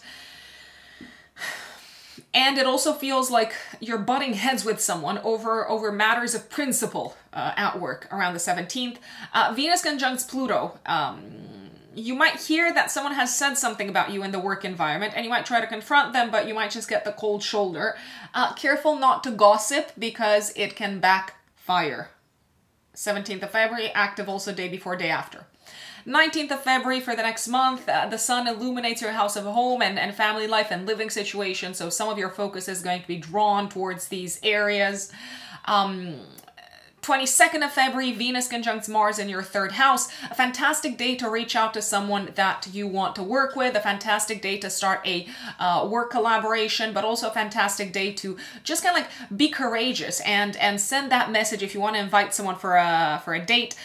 It's a very kind of like electrifying, exciting, enjoyable day in terms of romantic encounters, the 22nd of February, and maybe also the day before, the day after. But the aspect is exact on the 22nd of February. I would also not be surprised if someone were courageous enough to reach out to you and to invite you out. It feels like you are really turned on by the mind of someone who is also attractive in a romantic sense, but you really click with them mentally, Sagittarius. 23rd of February, you're gonna feel this for the entirety of the month, or what's left of it. Mercury goes into your house of home and family life and living situation, so you could be thinking a lot about home life, family life. You might be kind of like more inclined to reach out to family members, to talk to them, to talk about kind of like more deeper, more emotional things. And on the 24th of February, give or take 3 days before, 3 days after, we've got a full moon activating your 4th house, 10th house axis. So the axis of home, family, and career and status. Something is coming to a culminating point, career-wise. It's an interesting full moon, because on the one hand, I see you being very happy and kind of like inspired and hopeful for what's coming up next for you career-wise, Sagittarians. Some of you could be saying goodbye to a job or to a or even to an industry, but that's because you're growing in a different direction. You're kind of like expanding and you're developing your skill set, you're developing your capabilities. There could be a better paid job on the horizon, very possible, very, very likely. This could also be a time when you end the collaboration with someone who you've worked really, really, really well with in the workspace. At the same time, it could also be a full moon that places the spotlight on a family member saying goodbye to a job or to something that they've worked really hard on.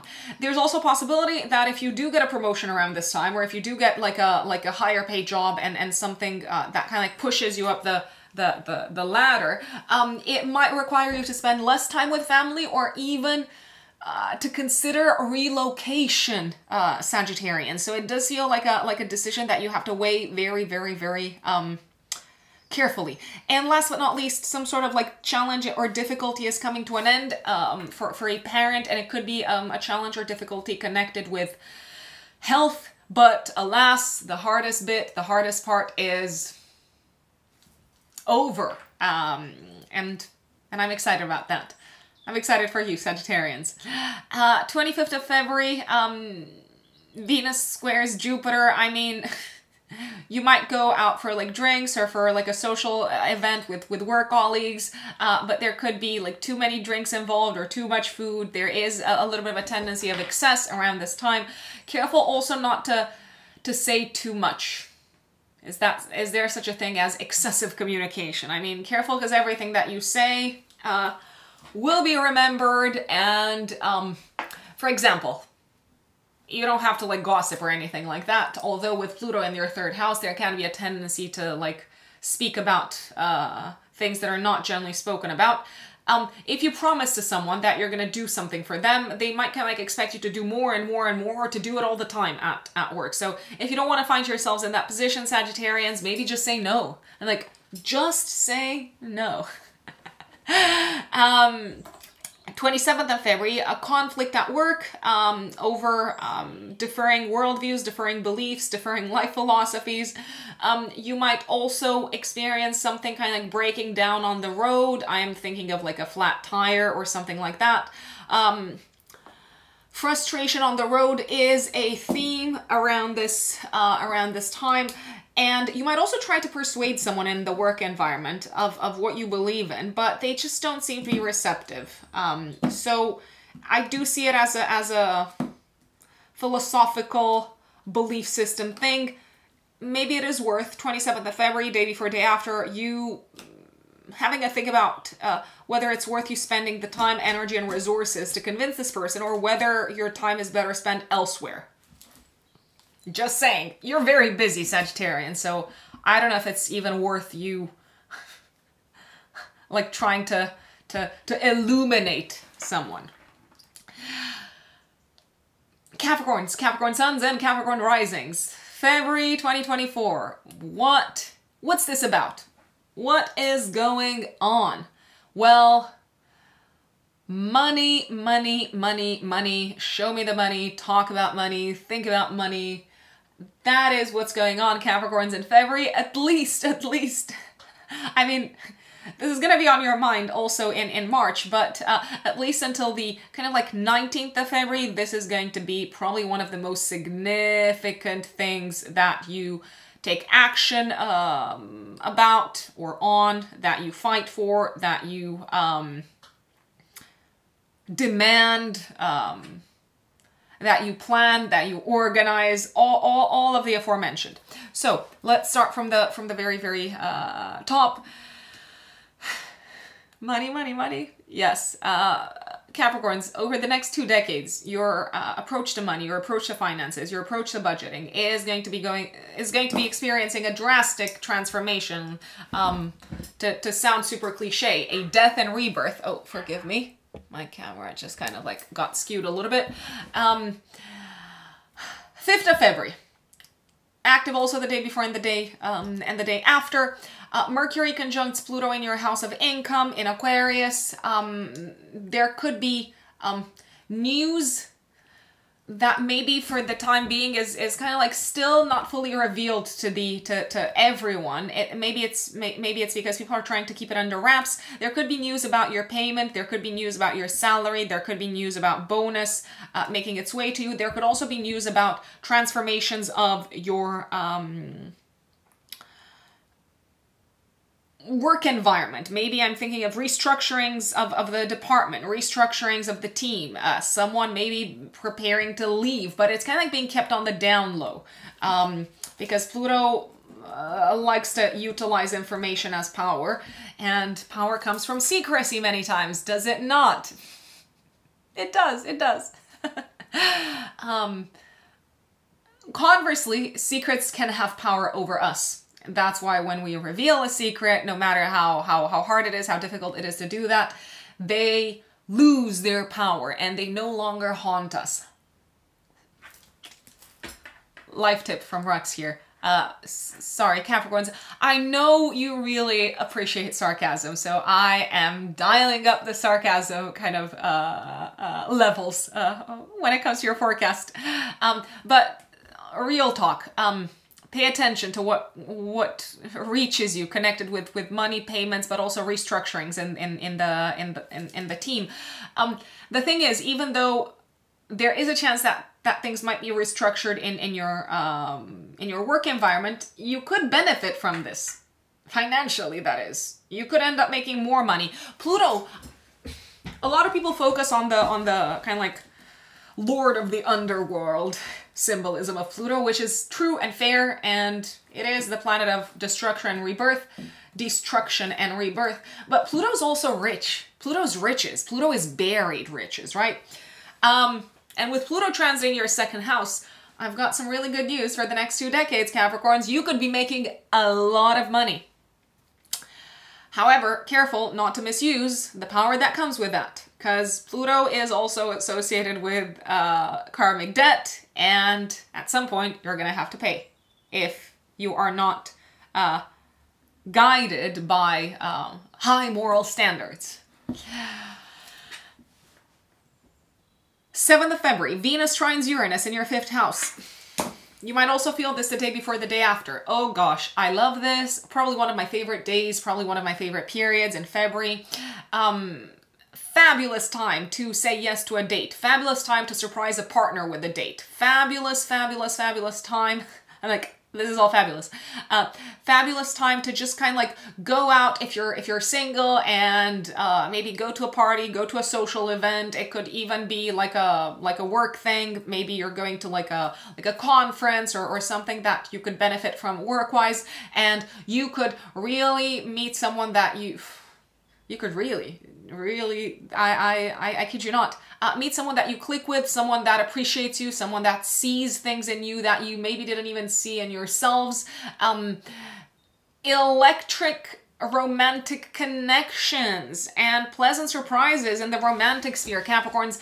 Also, you might dazzle with your choices in terms of style on this day. Is the 7th of February a great day to make unexpected but really kind of like successful changes to your looks? So if you've been thinking of changing your hair color or something like that, I like the 7th of February. I also like the day before and the day after. The change, especially if it's shocking, is probably going to turn fabulously in terms of like being aesthetically pleasing.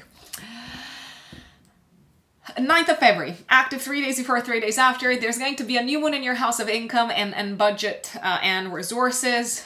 Saturn, the ruler of the new moon, is in the 3rd house and it's sextiling Jupiter. And for you Capricorns, Jupiter rules the 12th house and the 3rd house. Okay, so what am I saying here? New beginning financially. Maybe you are setting up a new budget. Maybe you're being more organized with your budget. Maybe you are getting rid of some expenses. Why? You don't seem to be doing this because you're feeling destitute or feeling like you don't have enough money. If you are revisiting your budget, Capricorns, it's because you now have a clear idea of what makes you happy and what is really, really, really genuinely worth your time and energy and resources, even financially. So many times we could find ourselves spending money on the things that don't really matter, that don't actually bring value, that don't make us happy, but maybe we just do it, I don't know, out of impulse, out of, I don't know, peer pressure, just because everyone does it. So fabulous time this new moon to say, okay, is this, I don't know, subscription worth my money? Can I redirect some of this money, for example, to maybe something that actually makes me happy, such as swimming lessons or learning how to play an instrument? I believe you can. I believe you can redirect the money, and it's a fantastic time to do this. It's also a fantastic time to set intentions in terms of finances and to set goals in terms of finances and to take steps in this direction, especially steps that involve learning. So if you know, Capricorns, that you could make more money, but there is like there's a gap in terms of your skill set, and you could benefit from more education, this is it. Chop, chop. I'm like, embark upon that course. Learn how to use, I don't know, Google Analytics if you're working in marketing. Take a course on I don't know, in-depth Excel. Oh God, that would probably be quite dull. But Excel, fantastic, fantastic, fantastic tool. Probably one of the dullest things on planet Earth, but that's just my opinion. And of course I'm human, therefore I am biased. You could also welcome a new source of income into your lives, Capricorn. Something, however, that requires you to deepen your knowledge of a topic that also maybe asks you to tap into your creativity, imagination, and creative self-expression. It's good news. Overall, I'm just going to say it. I really want to stress this out. Even if it does require you to put extra effort to make this money, to make more money, to welcome in a new source of income, it's good news. It's good news, Capricorns. 13th of February, Mars goes into your second house of income until the 22nd of March. I don't know why. I'm like, I don't know why. I don't know the details of your life, but Mars is going to probably be quite quick and maybe even impulsive. And really in a rush to spend your money. I mean, it's not like someone else is spending your money. It's you spending your money. But slow down. Push the brakes, right? I know that you're doing well, and you're probably going to be doing even better financially in February, but you don't have to throw it all out. You don't have to buy everything for the house just yet. You don't have to invite everyone out for drinks. You don't have to pay for all of your friends. Although you might be inclined to do all of the aforementioned with Mars transiting your fourth house. Yes, indeed, my apologies, Mars being the ruler of your fourth house and transiting your second house of income, Capricorns. You might feel like it's necessary to buy some things for the home. You might have increased expenses connected with a home, and that's okay. That's okay. I realize that there's always kind of like fluctuations in terms of expenses. My sole recommendation is to not fall into the trap of connecting with the darker Mars energy, which is impulsivity, for the sake of what? I don't know, for the sake of trying to impress people, or for the sake of kind of like trying to get things off your plate. You're also very motivated to make more money throughout this whole period. So you're kind of like hustling and you're like, yeah, I'm going after it. And these are my targets and these are my goals financially, which is nice, which, I mean, that's how I consider it, but depends who you ask. I mean, if you believe money is evil, I don't believe there's a Capricorn in the world who believes money is evil, but hey, I'm just throwing things out there. And by the way, money is energy. Money is not evil. And I firmly believe in this, no matter what religion or whatever spiritual schools say.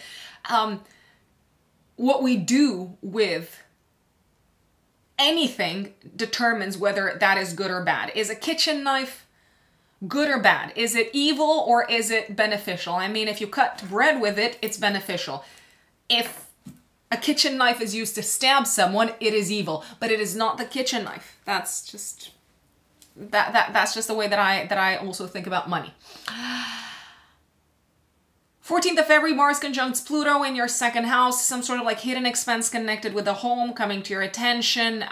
Also some sort of like buried rage coming from childhood, coming from the past, might become very obvious to you. And the thing is, you might feel very motivated by it. You might feel kind of like motivated in an obsessive way in terms of like accomplishing something that is important for you. You might also defend yourselves, Capricorns, around the 14th of February, day before, day after, in front of a family member, in front of a group of people, in front of a friend, in front of an organization.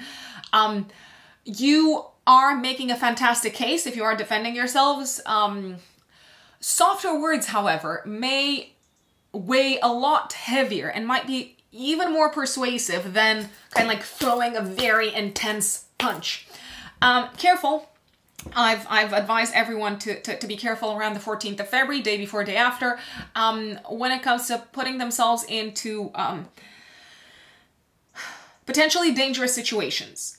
Someone might want your money, and if you are in a seedy kind of like part of town or neighborhood or whatnot, Mars, Pluto increases chances of attack. It's not like, I doubt people will be attacked on this day, but there is an increased kind of like chance of someone wanting what you've got. So just be extra kind of like cautious and skeptical around the 14th of February, day before and day after. 16th of February until the 11th of March, Venus goes into your second house of income. Venus is the ruler of your 5th house and your 10th house of career. So a lot of your money is probably going to be spent on pleasant activities, enjoyable activities, activities maybe that also connect you with, connect you better with romantic partners. You might buy gifts for romantic partners. If you are looking to persuade a boss to give you a raise from the 16th of February until the 11th of March, you are probably going to get it. You're likely to also generally feel much more appreciated throughout this period, middle of February until the 11th of March. By whom? By children, romantic partners, and bosses. And maybe also your mom. Maybe also your mom. Just saying. Just saying.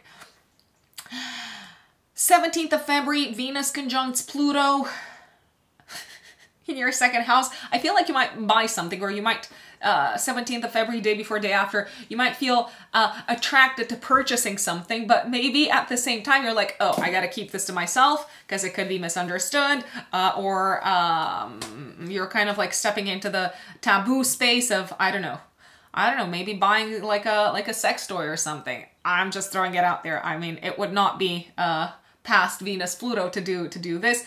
And if there were a great day to do that, it is definitely the 17th of February. You might also buy something for a loved one that you decide to keep secret, right? So maybe making a secret purchase. 19th of February until, well, for the rest of this month and for kind of like approximately a month, the sun goes into your 3rd house. So the spotlight is going to be placed on learning, studying, but also networking and social interactions. 22nd of February, Venus conjuncts Mars. I've got to say, a lot of people are really excited about this. I am excited for you Capricorns because it could be the beginning on this day, but also the day before, the day after. It could be the beginning of a successful, of a very fruitful business partnerships that pays. Maybe you're entering an organization. Maybe you're connecting with people who can be highly beneficial for you career-wise in the long term. It is a fantastic day to actually do so. Also the day before, the day after. It is a fantastic day to act boldly and courageously when it comes to demanding what you deserve with like sweet words from a boss, from a figure of authority, and maybe also from a business partner. Desire meets attraction on this day. What you desire materially seems to naturally gravitate towards you. It's a great day for manifestation. I'm just gonna say this. 23rd of February, Mercury, ruler of the logical mind, goes into the 3rd house. So for the rest of the month, again, having to talk to a lot of people, maybe having to make a lot of presentations, having to like speak to a lot of people on a day-to-day basis, maybe having to write quite a bit. 24th of February, active 3 days before, 3 days after, there's going to be a full moon activating your axis of travel and learning. You could be completing a chapter in terms of learning. You could be completing a course. You could be handing in your final thesis. This could be a time when you complete maybe an application to university, to, I don't know, like a master's, a PhD, and so on. You could also hear back from an academic institution. You could get the results of an exam around this time.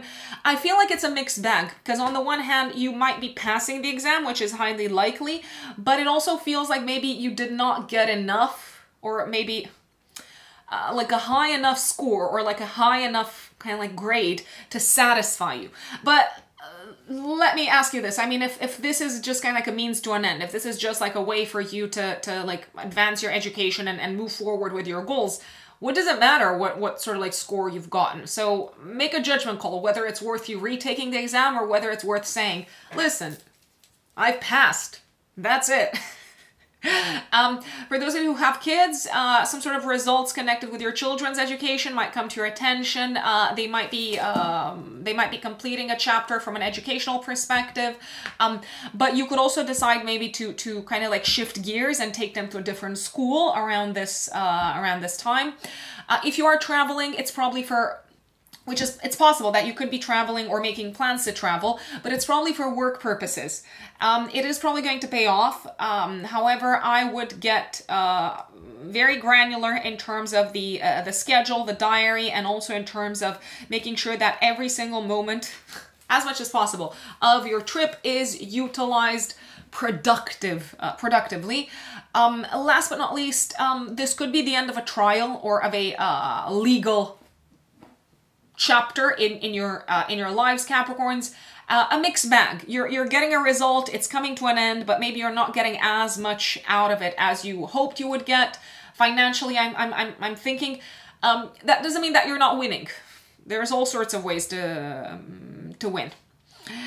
25th of February, Venus squares Jupiter. Okay, a little bit excessive with the fun, with the spending on fun activities. Maybe you're going out, maybe you're celebrating also the day before, the day after, and you might overspend. You might be prone to... I realize I'm talking about it as if it were some sort of condition. You might be prone to over kind of like treating others and paying for drinks and things like that.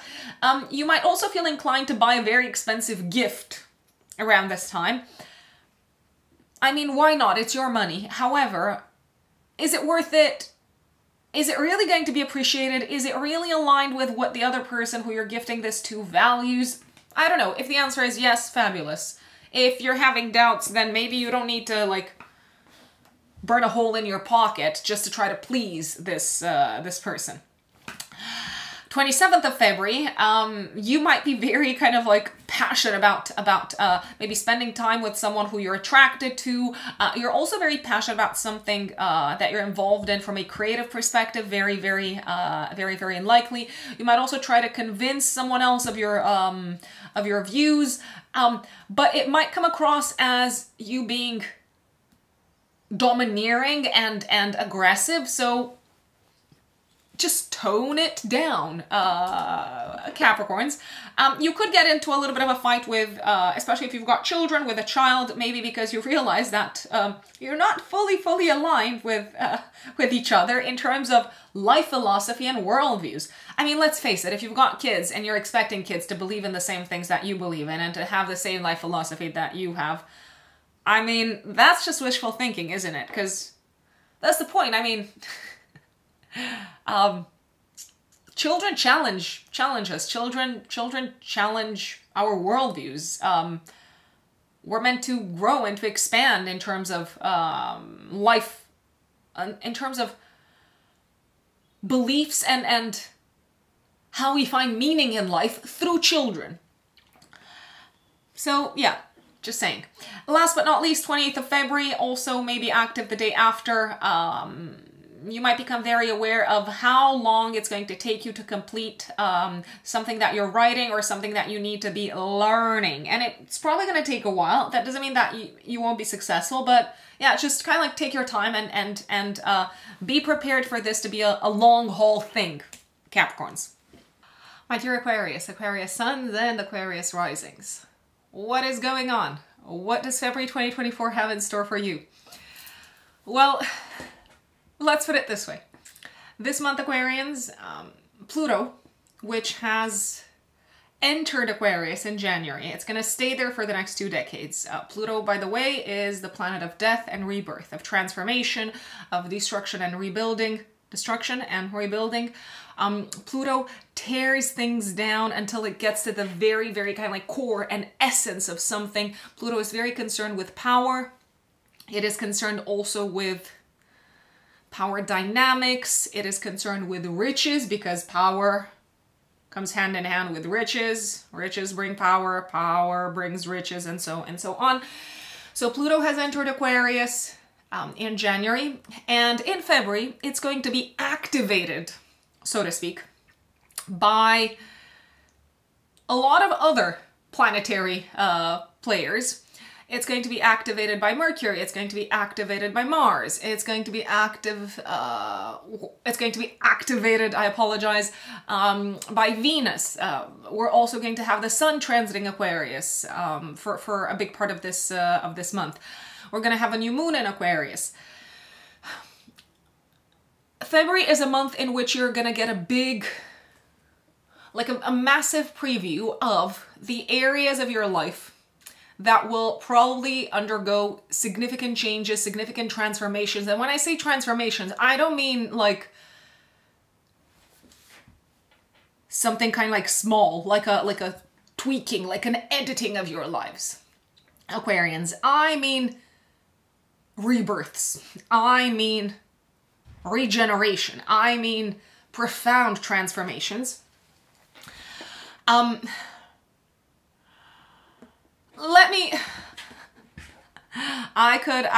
could go on and on and on about Pluto and Aquarius and your involvement with communities and the big kind of like cycle of a rebirth that you've entered in January. But I'm gonna stick to February, and I'm gonna start from the top. Let's talk about what is going on this month, and I can say one thing, Aquarius.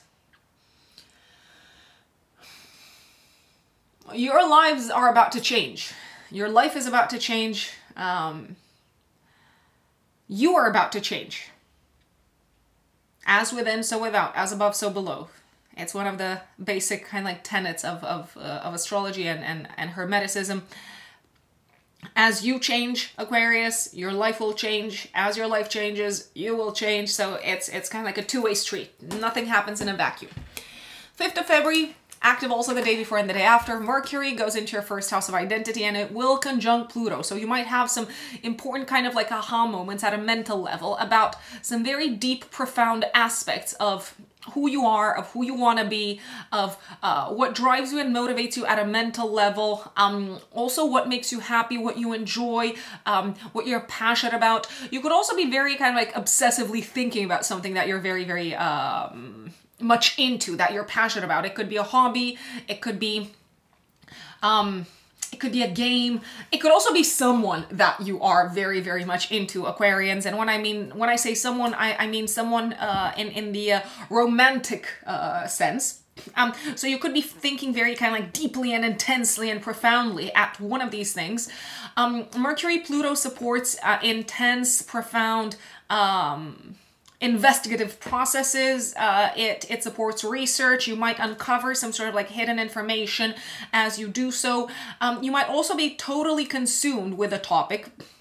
You know what they say, like, you might go down a rabbit hole of researching a topic that you're interested in, that is connected with your passions and hobbies, or that is connected with children, Aquarius. 7th of February is a day that I really like because Venus trines Uranus. You could have some sort of a pleasant surprise knocking at your door. Coming from a family member or a literally family, and family members seem to bring something in your life that you did not see coming, but that makes you really happy, that makes you feel seen, that makes you feel valued, that makes you feel appreciated. This could also be a really nice day, and maybe also the day before and the day after, Aquarius, to prepare something surprising but unexpected for a romantic partner from the privacy of your homes. I don't necessarily believe that you have to take people on, I don't know, like fancy holidays in order to sweep them off their feet. It's just like, in this case, it's the surprise element and the gesture that counts. There's also like an equal chance of a romantic partner surprising you with like a dinner or something like that. If you feel like getting rid of something around the house, something that no longer serves you, something that is just not kind of like sparking joy, this is a very, very good day to clean up the house, and you might feel more, you might feel free, you might feel relieved, and you might also feel good if you can gift some of these objects that you no longer need. You might feel very kind of like good about passing them on to someone who has a better use for them. 9th of February, new moon. Active also 3 days before, 3 days after. It's a new moon in your house of identity, personality, and life direction, ruled by Saturn in your house of income. New beginning, Aquarius, on a personal level, in terms of maybe investing more money into your health, your physical body, into your self-growth, into your self-development. And also, you might decide to invest more into becoming a more confident person. And as a result, you're probably going to reap the benefits over time. In what sense? You're probably going to reap the benefits financially. You're probably going to reap the benefits in terms of feeling secure and feeling safe and stable in your lives. You could also start to develop yourselves, Aquarius. How? Maybe by expanding upon your knowledge, your competence, your skills, in such a way that your bank account is going to thank you later, and you're going to be able to use the money in your bank account. So I think everyone's happy. Your bank account. I realize that I'm talking about bank accounts as if they're real people. I think sometimes it's actually very useful to think about the various elements of our lives as if they were people, as if they were entities. Why? Because we might respect them more, we might build a better relationship with them, we might nourish and nurture them better, we might take care of them better. So I realize it's just an exercise of the imagination, but I don't believe it's a bad exercise. On the contrary, I do believe it has its benefits.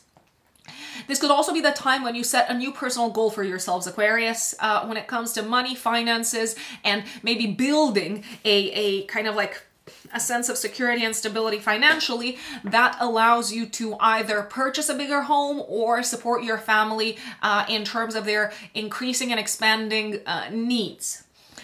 But overall, I'd say you feel good about this. You feel good because you're supported by people in your life. You're supported by family. It also feels like your relationship with yourselves, Aquarians, is improving. You are starting to appreciate yourselves more. You're starting to value yourselves more, and also all the experiences that you've gone through. So I personally super really like this new moon.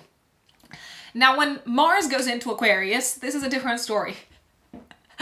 Mars goes into Aquarius on the 13th of February until the 22nd of March, so you might become more decisive, more action-oriented, bolder, more courageous throughout this period, but also more impatient, more impulsive,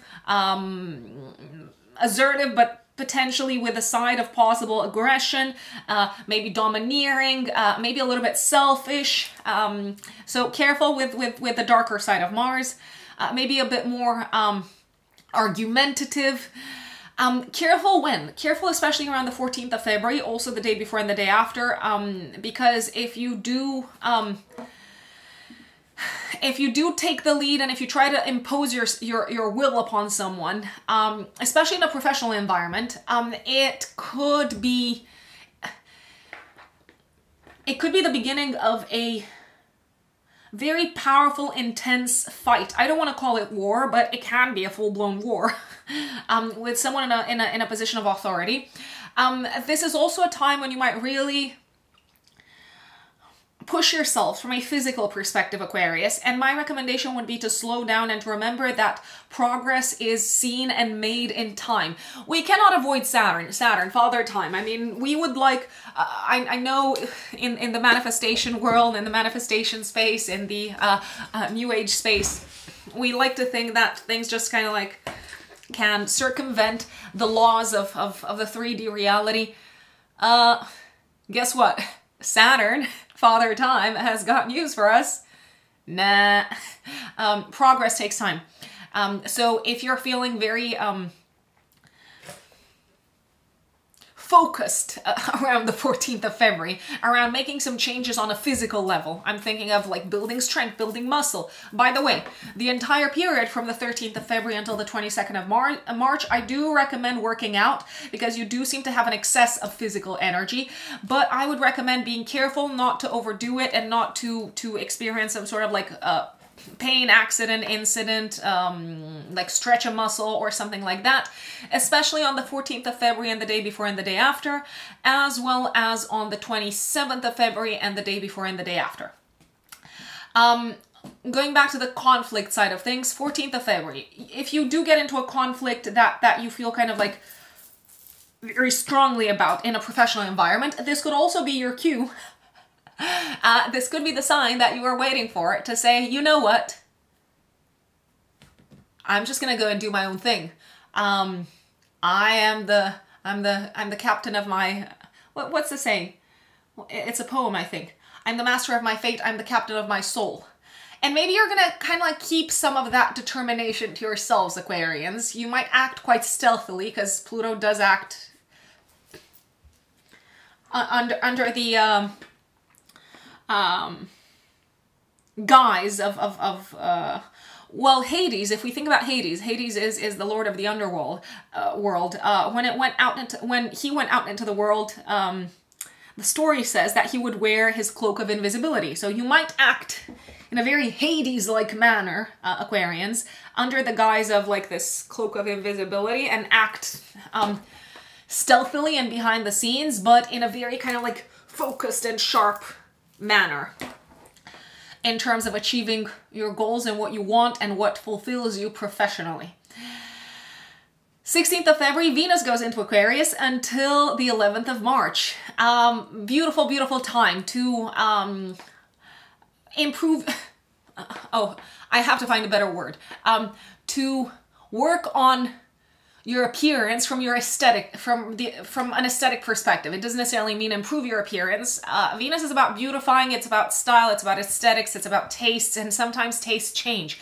So if you decide, for instance, which you might, to cut your hair and to maybe paint it a different color whilst Venus is in your first house, Aquarians, it doesn't mean that you're improving your appearance. It just means that you're changing it from a beauty perspective. It is a good time to beautify yourselves. It is a good time to invest in your looks, to buy nice clothes, to change your style, and especially around, I want to say, the 22nd of February, when Venus conjuncts Mars, you might take action to change your looks and your appearance in a kind of like a very sharp way, but in a way that like suits you and that looks super, super like nice and appealing. Venus transiting your first house also makes you very kind of like attractive. So if you are looking to attract, romantically or otherwise, Aquarians, do take advantage of this period. Venus is also the ruler of your 9th house. From the 16th of February until the 11th of March, if you're kind of like planning any trips, if you are traveling, you might enjoy it overall, but you might also feel like it's up to you to take action, to initiate connections, relationships, and so on, especially whilst you're traveling. 17th of February, Mercury squares Uranus. You might have a disagreement, quite sudden one, with a family member. It's nothing massive, but it does feel like you're not necessarily on the same page. And there could also be something that doesn't work properly from a technological perspective around the house. Same day, 17th of February, but also active the day before and the day after, Venus conjuncts Pluto. Okay, you might flirt a little bit with danger and with taboos in romantic setups. So you might kind of like feel all like sultry and seductive and maybe kind of, as I said, feel tempted to flirt a bit with maybe someone who you shouldn't be flirting with, or you might sense that someone who you're friends with has this sort of like attraction towards you. Maybe there's just kind of like this gut feeling, because Pluto is very street smart, that someone would like to be more than friends with you. There does seem to be an element of the forbidden with Venus-Pluto. I mean, forbidden maybe because it's considered taboo, forbidden maybe because it would kind of like cross a boundary. So if you do decide to respond to the flirtations and to the signs romantically, also ask yourselves, how is my life going to look like afterwards? Could this become too much too quickly? Is this going to really totally, completely, utterly change my relationship with this person? The answer is probably yes, it will probably change the relationship. So up to you what you decide to do with this information. 19th of February, the sun starts illuminating your sector of income. So it does feel like some of the focus is kind of like being drawn for the next month onto your money and finances a bit more. 22nd of February, as I said, Venus conjuncts Mars. This is a fabulous day to go after what you love, to go after who you love, to say yes to dates, to say yes to activities that could turn romantic. You are feeling super attractive. You are feeling also, I I want to say very passionate about something that sparks joy. There could also be a sense of being very magnetic on this day, and maybe also the day before and the day after, and as a result being able to have your way. Venus and Mars are in astrology, they're the principles of the divine masculine and the divine feminine. The other way around. Divine feminine Venus, obviously Mars, divine masculine. We've all got these principles inside of us. We've all got the masculine and the feminine inside of us in terms of energies. It's got nothing to do, I want to stress this out. It doesn't have anything to do with whether you're a man or a woman or however you identify. It's got literally zero to do with gender or sex for that matter. It's an energetic thing. And from a spiritual perspective, the masculine and the feminine combined result in life force, in creation. So what do you want to create? You are particularly creative and inspired and attractive, and you attract whatever it is that you want to give life to, metaphorically speaking. You could give birth, metaphorically speaking, to a very successful partnership career-wise. You could initiate something very important career-wise around this time. You could also start learning something very important career-wise and maybe attract a mentor or a guide. But as I said, Venus and Mars also are very kind of like much linked with romance and chemistry and passion. So this is a very kind of like interesting time and a very enjoyable time, Aquarians. 24th of February, active 3 days before, 3 days after, there's going to be a full moon activating your financial axis, okay? This full moon is in a nice aspect to Jupiter. I feel like you are completing a payment, maybe connected with a home, or maybe a family member is helping you with a payment. Maybe you're helping a family member with a payment. It does feel, however, like you maybe have to draw the line and be very clear with boundaries and with how much you're willing to give, because otherwise your long-term financial goals are going to be impacted. And I think you're probably going to enforce some boundaries, which nothing bad about it. You might also receive some sort of a return on investment around this time and decide to also channel some of that money towards the home, towards the family possibly, but maybe also to channel some of that money towards paying off debts, loans, mortgages, all of that. Good news around this time also connected with mortgages, loans, inheritance. If you have been waiting for this for a long time, you could be getting that sort of like green light, Aquarians. 25th of February, careful not to overspend on objects connected with the home, or on kind of like trying to like over-treat family members. Not everyone needs to, how should I put it? If you're hosting, not everyone needs to kind of like get up from the table and feel like they can't like walk or breathe because they've had too much to eat. I mean, I'm obviously speaking from kind of like my own culture. I'm Romanian. My husband is also Romanian. We have been living in the UK for a long time. Myself for almost a decade, him for like almost 2 decades. But when we host, it's like the amount of food. It's like we don't want anyone to leave our home without feeling totally and completely and perfectly kind of like satisfied. And that's sometimes that results in like overeating or buying too much food. And it's not wasted because we don't throw it away. But do we need to buy all of that? Do we need to overfeed people? Probably not. And it's just an example. It's just an example. Remember, astrology doesn't predict concrete manifestation. It's only symbolically predictive and archetypally predictive. I give examples just so that you can remember the information better. Also, there can be a sense of like joy and celebration around the 25th of February, day before and day after at home. It feels like there is excitement in the home connected with a long-term goal and plan, Aquarius. A parent could also get overexcited about your future around this time. Is there such a thing? I mean, yeah, they could be like super enthusiastic, and part of you could be like, no, slow down. It's like, let's take it easy. Let's not get like overexcited, right? 27th of February, also day before and day after, there could be a conflict at home with a family member over philosophical, political, or maybe even spiritual matters. It could escalate, it could turn into a big thing. Is it worth it? Not exactly, because I don't see you changing your mind or the other person changing their mind, be it a parent, be it, I don't know, like a sibling or someone like that. So just agree that you're two different people who see the world in different ways. Last but not least, 28th of February, you might become very aware of how long it's going to take to accomplish some of your goals financially, Aquarius. Pisces, Pisces suns and Pisces risings. Pisces, it's good to see you. I'm like, it's good to see you. I can't see you. I'm talking to you, but I'm like, in my head, I'm like seeing the Pisces. I live with a Pisces rising. He is my husband. I've got a lot of like Piscean energy around me. I love the Pisces energy. I have a Venus in Pisces. So I'm like, it's good to see you. In my imagination, I can see you, right? Pisces are gonna get this. February 2024 Pisces. What on earth is happening? What is going on? What on earth is going on in the sky?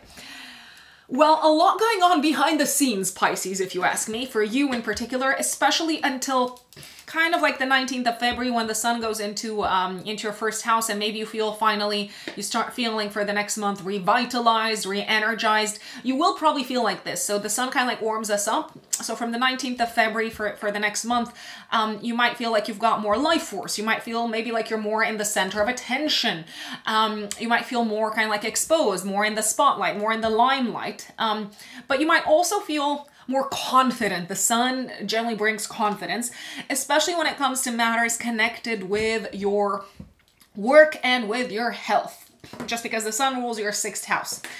But before that, before Pisces season starts, Aquarius season is in full, what did they say? In full swing. And there's a lot going on behind the scenes. Some of it, it's happening behind your back, and then you find out about it. Some of it, you're kind of like guarding it. You're like, no, I don't want to share this with the outside world. For very strategic reasons, maybe because you want to maintain your position of power, maybe because you don't want to attract unwanted attention. There could be all sorts of reasons as to why you're not sharing your behind the scenes activities. There is a high chance that you might also experience some significant aha moments when it comes to your spiritual path and your connection with what goes beyond the 3D reality, but also your connection with institutions. I know, I'm going from the spiritual path to institutions. I'm thinking of banks, hospitals, like things like that.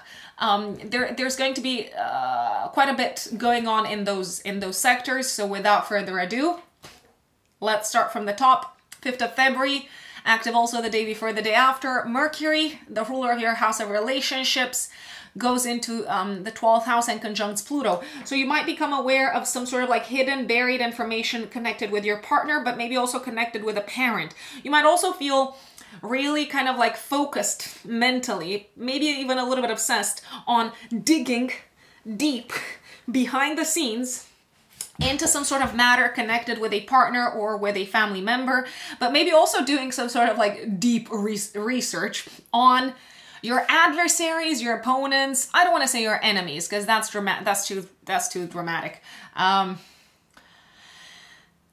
But yeah, you might feel like you have to know everything about one of these people, and you might encounter some interesting information that was not necessarily immediately visible to you. What you're gonna do with that beats me, but you're probably gonna use it. Use it politically, use it strategically.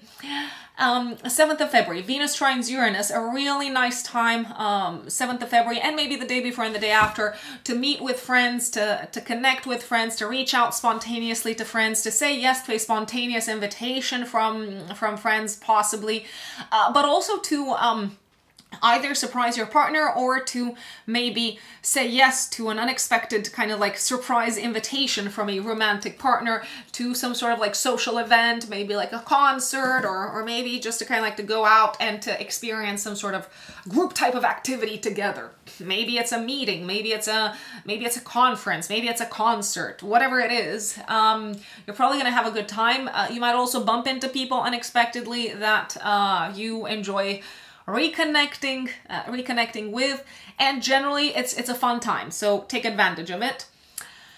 9th of February, new moon in the 12th house, my lovely Pisces, new moon in Aquarius in the 12th house, ruled by Saturn in your first house of identity. This is an interesting one. So I feel like you're going to start a new chapter behind the scenes, a chapter that involves working on yourselves, Pisces, working on your mental health, working on your spiritual health, working also on becoming the person that you're going to be proud of in the long term. It's a chapter that requires discipline. It's a chapter that maybe also requires connecting with a group of people, with a community of people who are going through the same things that you're going through, who have maybe experienced the same challenges that you have experienced.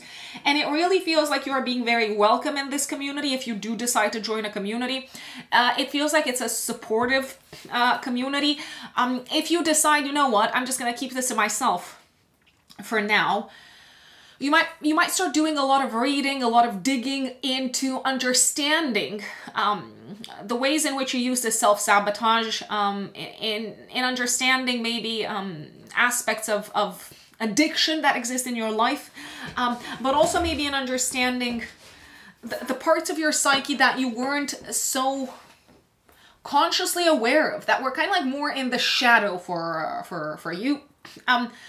I would recommend setting an intention, setting a goal around spirituality, mental health, and self-development and self-improvement, and really starting to take small but consistent steps in this direction, day in and day out, through some sort of exercise that involves either writing, speaking, or communicating, Pisces. This could also be a new beginning, Pisces, in terms of how much you rest. Haha. And like, you might institute a new routine in terms of sleep. You might decide, for example, to put the phone away, maybe like an hour before you go to bed, which, by the way, I think that there are studies that show that if we do that, and maybe I'm quoting it wrong, maybe it's not an hour, maybe it's more, but essentially if we spend some time before going to bed without our phones, without that like blue light from screens, our sleep is much improved. The quality of our sleep is much improved. So if anyone's suffering from issues on that front, try it out. Do a little bit of like pre-sleep technological fasting, if it resonates with you. 13th of February, Mars goes into your 12th house until the 22nd of March. You might be putting a lot of energy into behind the scenes matters, behind the scenes activities. So maybe dealing with institutions, maybe dealing with, as I said, like banks, hospitals, libraries, all sorts of institutions. Maybe also spending money on matters connected with institutions, because Mars rules your second house of income. You could also start putting a lot of mental energy into understanding at an intellectual level a topic either connected with your mental health, addiction, or something connected with spirituality. I will say this. From the 13th of February until the 22nd of March, there could also be things that are happening behind the scenes, which you might do yourself a favor by kind of like inquiring more closely after them, or kind of like asking the right people about them. There could be things that are happening behind the scenes connected with a legal matter, maybe connected with laws, changes in law, and so on. I would keep an eye on any sort of like legal changes that can affect you, and especially that can affect your money and finances, because you don't want this to surprise you and then say, oh my gosh, I was completely unprepared. So if you can keep a closer eye on announcements, on anything that is kind of going on at a legal level, anything that could impact your finances, I think that would be fantastic. Just putting it out there. Mars conjuncts Pluto in the 12th house on the 14th of February, also active the day before, the day after. I would not go out at night throughout this period. I would stay away. I would steer clear from dangerous places. Mars in the 12th house can be a hidden enemy attacking you in a dark spot, wanting your money. I mean, maybe I'm being too like overly descriptive, or overly kind of like paranoid in terms of this conjunction, but Mars Pluto is associated with intense, profound aggression and kind of like stealthy attacks that are happening at night or in dark places that you don't see coming. So the 12th house in traditional astrology is considered to be maybe a less than friendly house. So I'm going to do my duty as your internet mom and say, listen, better safe than sorry. Safeguard your money. Also, keep an eye on your bank account, especially, I'm going to say from the 13th until the 18th. Keep an eye on your bank account. Keep an eye on all bank accounts. Keep an eye on money in general, because there could be things happening behind the scenes that impact your financial situation. There could be someone literally trying to steal from you, essentially. Mars is also, as I said, the ruler of your 9th house. So especially around the 14th of February, there could be this profound change happening at a legal kind of level that impacts your financial situation and that you need to act upon. Buried anger could also come to the surface as some sort of a nightmare around the 14th of February, give or take a day before, a day after. I mean, I think there's like worse things in life than a nightmare. I'm not saying that nightmares are pleasant, but if you don't sleep well, or if you do have a nightmare, I would kind of like read into it. I would say, okay, where is this coming from? Have I slept on this for too long, metaphorically speaking? Have I buried this for too long? Have I repressed this for too long? And if so, what can I do to address this differently in the future? 16th of February until the 11th of March, Venus goes into your 12th house. Venus is going to soften the Mars energy. So Venus is kind of like going to soften any sort of like feeling of being on the lookout, of being on guard, of being kind of like maybe a little bit skeptical or paranoid about, I don't know, someone kind of like not having your best interests at heart, someone trying to like steal something from you or something like that. Venus transiting the 12th house makes it, this time is kind of like makes for a really good time to go away on holiday. I'm not saying that you need to take a 3-week-long holiday, Pisces, although if you can, why not? But if you want to take some time off, which you might need, I don't see why. Maybe it is worth taking some time off throughout this period, Pisces. You might also enjoy a lot more throughout this period, learning about, reading about, studying topics connected with spirituality, psychology, psychological transformation, your subconscious. And if you also share some of what you learn and what you understand with others, it could feel very soothing and very healing. 17th of February, Venus conjuncts Pluto. Hidden developments on the romantic front, on the intimacy front. A secret coming to the surface in a relationship. It could be a romantic relationship, but it could also be a relationship with a colleague, with a neighbor. And I don't mean that you are dating your neighbor necessarily, although what's wrong with that? But something that was buried is kind of like coming to the surface, and you're aware of that. You become aware of that around this time. You might also feel inclined to kind of like cross a line, cross a boundary, and do something behind the scenes that feels a little bit forbidden, a little bit dangerous, a little bit taboo on the romantic side. Also careful, because the dark side of Venus is going to come to the surface. Issues like jealousy, issues around feeling not good enough, not worthy enough, possessiveness, issues with abandonment, issues with commitment can come to the surface in relationships around the 17th of February, also day before and the day after. 19th of February, the sun, as I said, comes into your first house. You're really going to like that. I'm like, boom. Mic dropped, but in my case, it's not a mic, it is a pen. 22nd of February, Venus conjuncts Mars in the 12th house. I like this. I mean, it's a nice time, 22nd of February, day before and day after.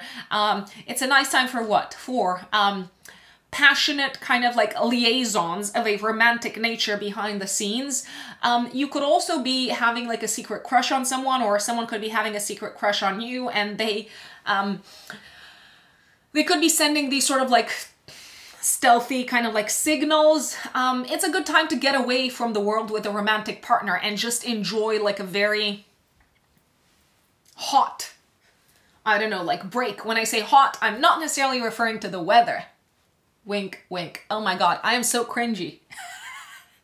Like, tell me to stop being cringe. Or don't, up to you, up to you. Venus Mars is also like a really nice aspect for creation. Because Venus is the planet of creativity, Mars is the planet of action, so you could be creating something in a behind-the-scenes kind of like setup. Maybe you're not necessarily revealing it to the outside world just yet. It does feel like I'm gonna call it a creative baby that kind of like comes from the intellect, that combines the intellect with imagination, and that could also pay. So it could be something that you could monetize. So I like this. 23rd of February, Mercury goes into your first house of identity. For the rest of the month, you might be feeling more kind of like coherent, and you might feel like you've got more of a way with words, and your mind is much more active, and it could feel easier to express yourselves, Pisces. 24th of February, active 3 days before, 3 days after, a full moon in your house of relationships. You really need to decide upon the future of a relationship. Is it worth you putting more energy and time into building this? Is it worth you just kind of like drawing the line and resetting the boundaries in this relationship, or communicating what your boundaries are, communicating what your limitations are, communicating also what your non-negotiables are in this relationship. When I say relationship, it could be a business partnership. It's very possible that a work kind of like collaboration is front and center because we've got Saturn involved, and Saturn likes work. We know that. Saturn really likes work. You could be redefining the terms and conditions of a work collaboration. Let's say, I don't know, you're catching up with your financial advisor and you're saying, listen, how about we talk about percentages, because I feel like you're charging me too much. I don't know, I'm just giving an example. You might decide to work less with someone who you've collaborated with on the professional front. It does feel like if you are parting ways with someone, even on the professional front, there's a lot of like cordial energy in the air. So you're not kind of like communicating in an abrasive manner. On the contrary, it feels like you're in agreement. And on the romantic front, it does look like you might agree on doing less of something for a partner. And it seems, once again, it seems like you're in agreement. So I'm just going to give an example. Let's say, I don't know. Let's say you were always kind of like making some purchases for your partner, and at the time of this full moon, the partner could say, listen, I don't need you to do this for me anymore. I appreciate it, but I realize it's putting extra stress on you. So let's agree to work things out differently. And as I said, a very amicable, a very cordial, a very diplomatic, and practical conversation seems to be taking place. There's also a possibility that some relationships might come to an end, but it's probably something that was a long time coming. So if you're with someone right now and you're like, oh my God, what on earth? Am I going to break up with my partner? If you haven't been having any issues with the partner in the past year, or at least since kind of like March of 2023, then don't worry, please. You're not going to break up with anyone. 25th of February, Venus squares Jupiter. I mean, you might just really like to spend time, I don't know, like relaxing, laying in bed and chatting to someone, but it feels like you could just kind of like overdo it, and as a result maybe feel like a little bit drained of energy. You could be hiding some of the conversations that you're having with someone. I don't know why you might be hiding them, but there seems to be a reason why. Maybe it just doesn't feel like you have to share this with the outside world just yet.